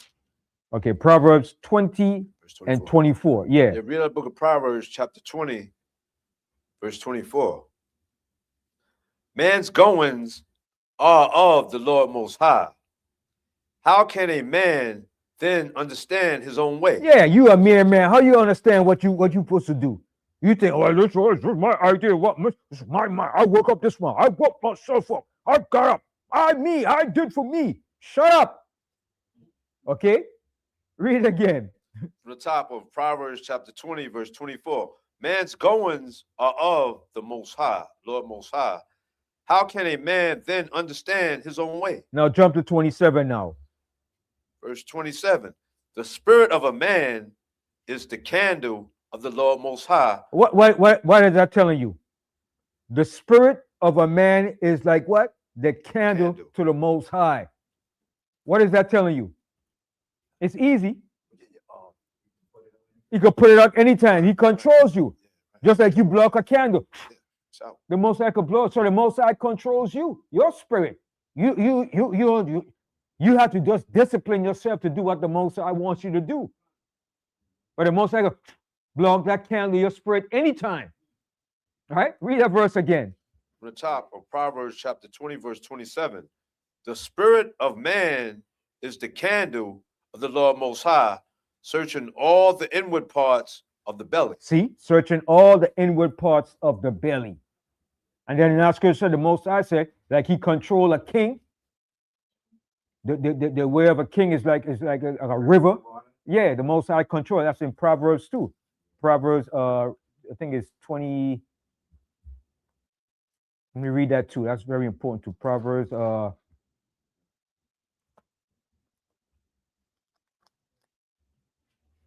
21. Proverbs 21 and 1. Yeah, read the book of Proverbs chapter 21, verse 1. The king's heart is in the hand of the Lord Most High. See, the Most High is controlling him just like Trump. He's doing the Most High bidding on the left-hand side. All right, go ahead.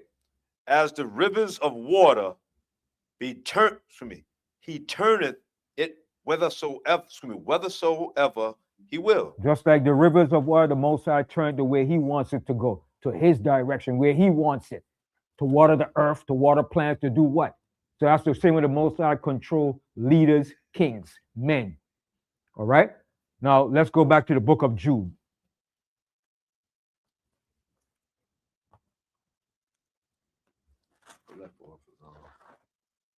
And read that first verse again, first verse. That book of Jude, chapter 1. Jude, the servant of Yahushua Mashiach and brother of James, to them that are sanctified by the Most High omnipotent power, the Father, and preserved in Mashiach Yahushua, he called. Mercy unto you, and peace, and love be multiplied. See the greeting that he's greeting to his people? Mercy unto you, and peace, and love be multiplied. All right, continue. Beloved, when I gave all diligence to write unto you of the common salvation. See what he says? Beloved, when I gave all diligence to write unto you of the common salvation that's coming to us. Continue. It was needful for me to write unto you and exhort you that ye should earnestly contend for the faith which was once delivered unto the saints. See, you have to contend for this thing, man. You have to fight for this thing, man. Can't let it go, man. You have to contend with it. He said, I diligently gave you this thing, man, this salvation. All right, continue. For there are certain men crept in unawares. So in this truth, you're going to have certain men creeping unawares too, that were not meant for this. That was here to be crooks, shady. All right? And that happens in any organization or anything. It's always some crook or shiesty or somebody that's not faithful or dishonest. A traitor. Yeah, agent. Yeah, agents. Okay? And that's what he was really talking about. Snuck in unawares like a damn agent, an informer. Working for the damn devil. All right? Read that part again. From the top of Jude 1 verse 4. But there are certain men crept in unawares. They came in unawares. Nobody expected them to be a damn agent. All right? Or a traitor. And being a traitor is the worst thing, man. Okay, go ahead. Who were before of all old ordained to this condemnation. So if you're a traitor or agent, you ordained to this condemnation. You could run, but you can't hide. It's coming for you. All right, read on. Ungodly men turn the grace of our omnipotent power into a lasciviousness. And that's what they do. Turn the grace of the Most High into lasciviousness. Being a damn seller or a traitor, an agent for the damn enemy. Greed. How much are you going to pay to do it? Give me 50,000, I'll do it. No problem. You damn sellout nigga. Go ahead. And denying the only Lord out of one most high power. And that's what you do. You deny the Yahushua HaMashiach. Go ahead. And our Lord out of one, Yahushua HaMashiach. I will therefore put you in remembrance. So he said, I'm going to put you in remembrance of these things so you won't forget. Let me brush up your memory so you can know. I'm going to put you in remembrance of these things. Go ahead. Though you once knew this. You once knew this. So this ain't new to us. Go ahead. How that the Lord out of one, having saved the people out of the land of Egypt, afterward destroyed them that believe not. See, and those that didn't believe, he destroyed them. That's what I'm to a lot of our people today. You don't believe? Say goodbye. Ain't shedding no tears for you. You have a choice. Continue. And the angels which kept not their first estate, but left their own habitation, he hath reserved in everlasting chains under darkness unto the judgment of the great day. You see, and that's twofold too. Those are literal angels too, and we are those angels that fell too. All right? You have folly angels that are bound up. That's going to be released in the end time. All right? And they're called demons that goes forth through the kings of the earth and put thoughts and ideas in their minds. Hold on, let me show you. Go to Revelation, the 16th chapter. All right? They are folly angels, demons. Who do you think running this world? Demons.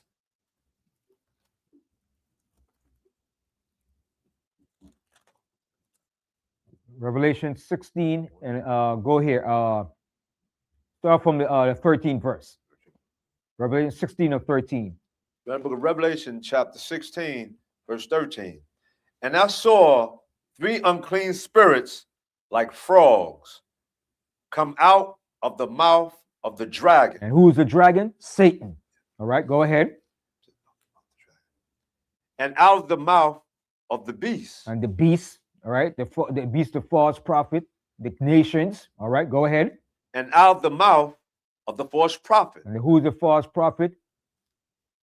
The religious leaders, the popes and all of them. The evangelists, those wicked people preaching the Bible. All right, go ahead.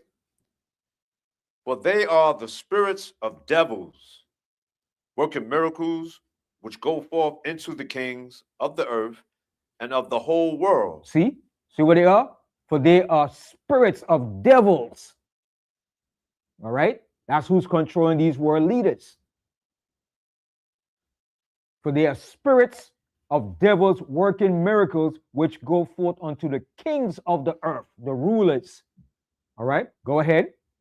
To gather them. No. Don't skip. Don't skip nothing. Start from top again. Read from the top again. Yeah. Revelation chapter 16, verse 14. For they are the spirits of devils working miracles, which go forth unto the kings of the earth and of the whole world. And of the whole world. All right, go ahead. To gather them to the battle of that great day of the Most High Almighty. And that's the spirits that's leading them to this great battle. Spirits of devils, demons. That's what they're being guided by. That's what the Most High say here, put a perverse spirit. Once you put a perverse spirit, those are demons. All right? Now go back to the book of Jude. Nah, I forgot. I was telling him I forgot them in my other bag. In my bag. It won't happen next time. Well, it won't happen again. So Jude chapter I left off at read 6 again. Read 6 again? Yeah. We're in the book of Jude, chapter 1, verse 6. And the angels which kept not their first estate, but left their own habitation, he hath reserved in everlasting chains under darkness unto the judgment of the great day. And has that happened yet? The great day? No. All right, go ahead. Even as Sodom and Gomorrah and the cities about them in like manner, giving themselves over to fornication and going after strange flesh, are set forth for an example, suffering the vengeance of eternal fire. So what is this saying right here? What happened in Sodom and Gomorrah was set for example for what? For those living today, that they don't do the same thing. But are they taking heed? No, they're not taking heed. They're puffed up, they're arrogant. Oh, you can't judge me. It's my right. All this foolishness. Like the Most High approve what the crap they're doing. Continue reading on. Verse 8. Likewise, also these filthy dreamers defile the flesh, despise dominion, and speak evil of dignities. Yet Michael, the archangel, when contending with the devils, he disputed about the body of Moses.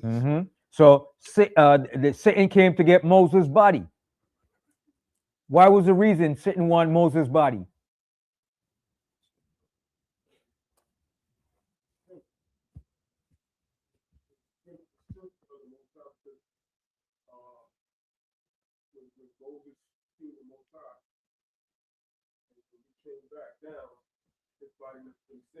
Right.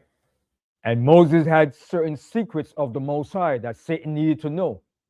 And if he could get Moses' body, he could do also what?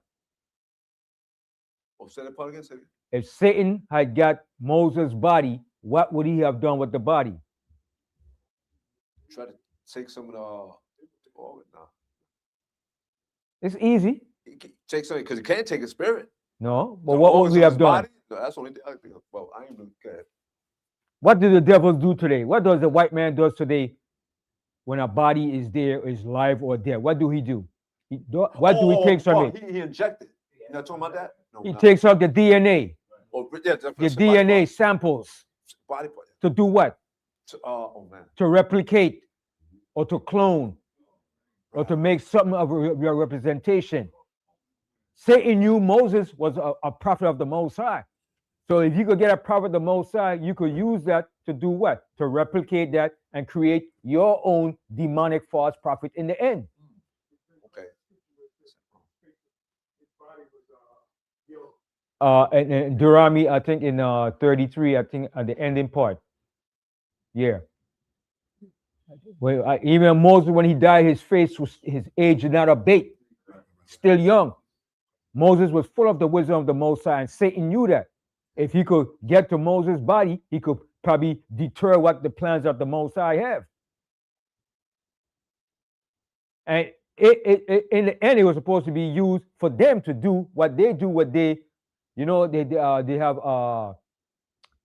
what they call today where they freeze cryonics, cryogenics. Yeah. So Satan was that was part of his objective too, to pass it on to his seed today, to create those things. You understand? Cryogenics. You understand? Take the DNA sample. Don't you know Esau got some of the DNA sample of some of the pharaohs and stuff like that? And certain kings and rulers.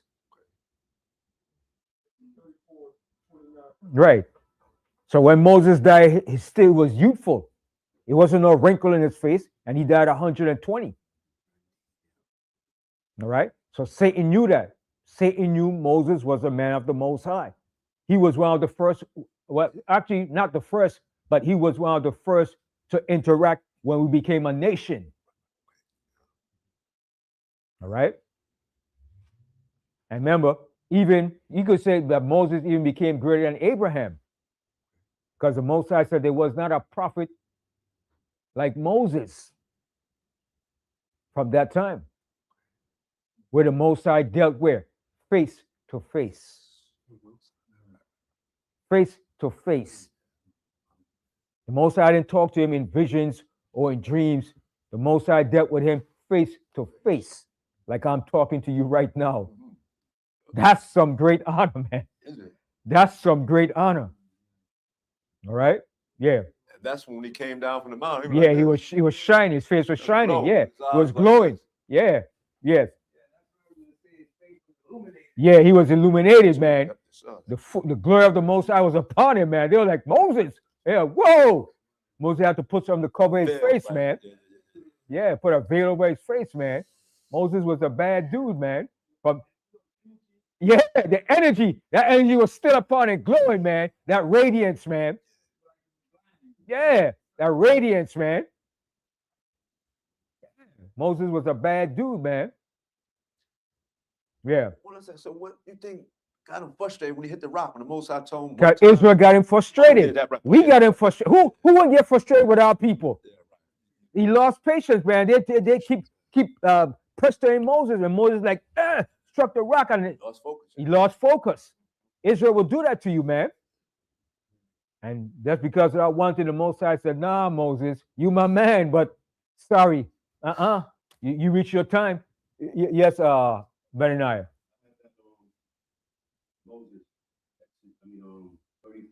Come up closer and read it. Come up closer. Yeah, you want to read it? Yeah, come up. Yeah. 34 and verse 7. And Moses. Come closer. Come closer. Yeah. And Moses was 120 years old when he died. Mm-hmm. His eyes were not dim. His eyes wasn't dim, like squinching, like where he couldn't see, blind. Fully could see. 20/20 vision. Probably see through rocks and every damn thing. All right, like Superman. All right, go ahead. No, his natural force abated. It wasn't no wrinkle. It wasn't nothing. He was still looking young like a baby. Strong, solid. Go ahead. And the children of Israel wept for Moses in the plains of Moab 30 days. Right. So the days of weeping and mourning for Moses were ended. Right. Done. Right. So Moses lived to be 120 years, still looking fresh and young, man, like a baby. No wrinkles, no nothing, man. Strong. Got his mental faculties, everything, man, was intact. All right. Yeah, six pack. Yeah, yeah. got a beard fully gray, man, looking majestic, man. Yeah, man. Moses wasn't no joke, man. Man, Moses was a warrior, man. He was a general, man, a top-notch general, man. All right, and the Most High took him to different stages, man, from a general to being a prisoner of war to becoming a shepherd, then a prophet, a mighty prophet. Yeah. Yeah, no. Yeah, like a shit, yeah. Moses was top notch, man. Top of the line, man. Yeah. Yep. Yeah. No, pertains to that, like you said when he died, he still had everything, his full compassion, everything. I thought about when they was in the wilderness, how the Most High, the sole of their shoes, nothing ain't run down. Ain't nothing ain't run He down. keep everything fresh. Yep. You believe like all right, let's finish this in Jude. No, not stay up, body. It'll break you down. It'll tear you up, man. Yeah.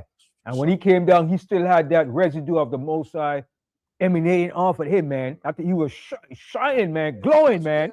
Yeah, that presence of the Most High. They were like Moses. They could look at Moses, man.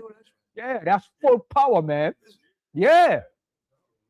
And you know when Moses came back, his whole mindset, everything was different too. His tone of voice, everything changed, man. You know? Yeah, Satan envied that, man. Satan said, what? This one man get all that power? I gotta have that. I gotta take his DNA and give it to my people. All right, go ahead. Read from the top again at Jude 1, verse 9. Yet Michael, the archangel, when contending with the devil, he disputed about the body of Moses. Durst not bring against him a railing accusation, but said, the Lord outer one rebuked thee. So Michael just simply said, listen, man, the Most High rebuke you, man. Get behind me. Okay? But these speak evil of those things which they know not. But what they know naturally is brute beasts. And those things they corrupt themselves. So people who speak against dignities and prophets, they don't know what they're talking about. They're like brute beasts. All right, go ahead. Woe unto them, for they have gone in the way of Cain and ran greedily after the error of Balaam. So they're following the ways of wicked men. All right, go ahead. For reward, and perish in the gainsaying of Korah. Of Korah, when he gainsayed and he died in the wilderness. The Most High swallowed his behind up in the earth. That's a hell of a death, man. All right, even before you died, you've been swallowed up in the earth. Being buried alive, man. All right, go ahead. These are spots in your feast of charity, when they feast with you, feeding themselves without fear. Clouds they are without water, carried about of winds, trees whose fruit wherewith without fruit, twice dead, plucked up by the roots. So me and people like that, they ain't got nothing in them. And clouds with no rain, trees with no fruits. A tree with no fruit is, you may as well chop it down, man. It ain't worth nothing. How you gonna have a fruit tree and it's not bearing? And especially if it's a female tree, you may as well cut it down and make wood, firewood out of it. It's not producing no fruit. All right, go ahead. Raging waves of the sea, forming out their own shame, wandering stars to whom is reserved the blackness of darkness forever. And Enoch also, the seventh from Adam, prophesied of these things. So Enoch prophesied of these things. What's going to come in the end. All right, continue. Prophesied of these sayings, behold, the Lord Adamon cometh with 10,000 of his saints. And Yahweh shall come back with tens of thousands of his saints, the angels. All right, go ahead. To execute judgment upon all, and to convince all that are ungodly, among them of all their ungodly deeds which they have ungodly committed, and of all their hard speeches. See, all their hard speeches. You know, people say, I don't believe in no spook God. The white man wrote that book. We believe in that book. Throw that thing in the garbage. Shoot it up. A lot of people going to pay for those words, man. All right, go ahead. Which ungodly sinners have spoken against him. See, ungodly sinners have spoken against him. All right, go ahead. These are murmurers, complainers, walking after their own lusts, and their mouth speaketh great swelling words, having men's persons in admiration, because of advantage. But beloved, remember ye the words which were spoken before the apostles. See what Jude is doing? He's bringing us back into remembrance. Don't be like all these people that he laid out and what's going to come with the judgment. Where he said, but beloved, remember ye the words which were spoken before of the apostles of our Lord Yahushua HaMashiach. Go ahead. How that they told you there should be mockers in the last time. Yeah, there's going to be mockers, scoffers, people making mockery of the Most High Word, laughing, making fun of it. Ugh, you believe in that stuff? My grandmother been saying he's coming back, and I ain't seen him yet. You Israelites saying he's coming back. You're saying 2000. I ain't seen nothing yet. Y'all believe in some book the white man made up and gave y'all to spoon fed and read. They're going to pay for all them words they're talking about. Read on. Who should walk after their own ungodly lusts. And that's what they're doing. Read on. These be they who separate themselves, sensual, having not the Spirit. And they don't have the Spirit. Go ahead. But ye beloved, building up yourselves on your most holy faith. But you, beloved, build up your faith. Build your faith up. Don't let them bull you with that bullcrap. You build up your faith in the words of the Most High. Keep your faith strong, because you're going to need that faith. That faith is what's going to save you in the end. That faith is your ticket out of this destruction. All right? Like when you purchase a ticket from the airport, if you have your reservation ticket, can you board that plane? Hell no. So this is your ticket right here to being saved out of this destruction, your faith. All right? Read that verse again. From the top of Jude 1 verse 20. But ye, beloved, building up yourselves on your most holy faith. So he said, on your most holy faith. Go ahead. Praying in the Holy Spirit. Praying in the Holy Spirit. Go ahead. Keep yourselves in the love of the Most High omnipotent power. Keep yourself in the love of the Most High. Go ahead. Looking for the mercy of our Lord Adawan, Yahushua Mashiach, unto eternal life. All right. So with that, I say shalom and I end the class. Shalom to all Israel. I say shalom lakum. All right.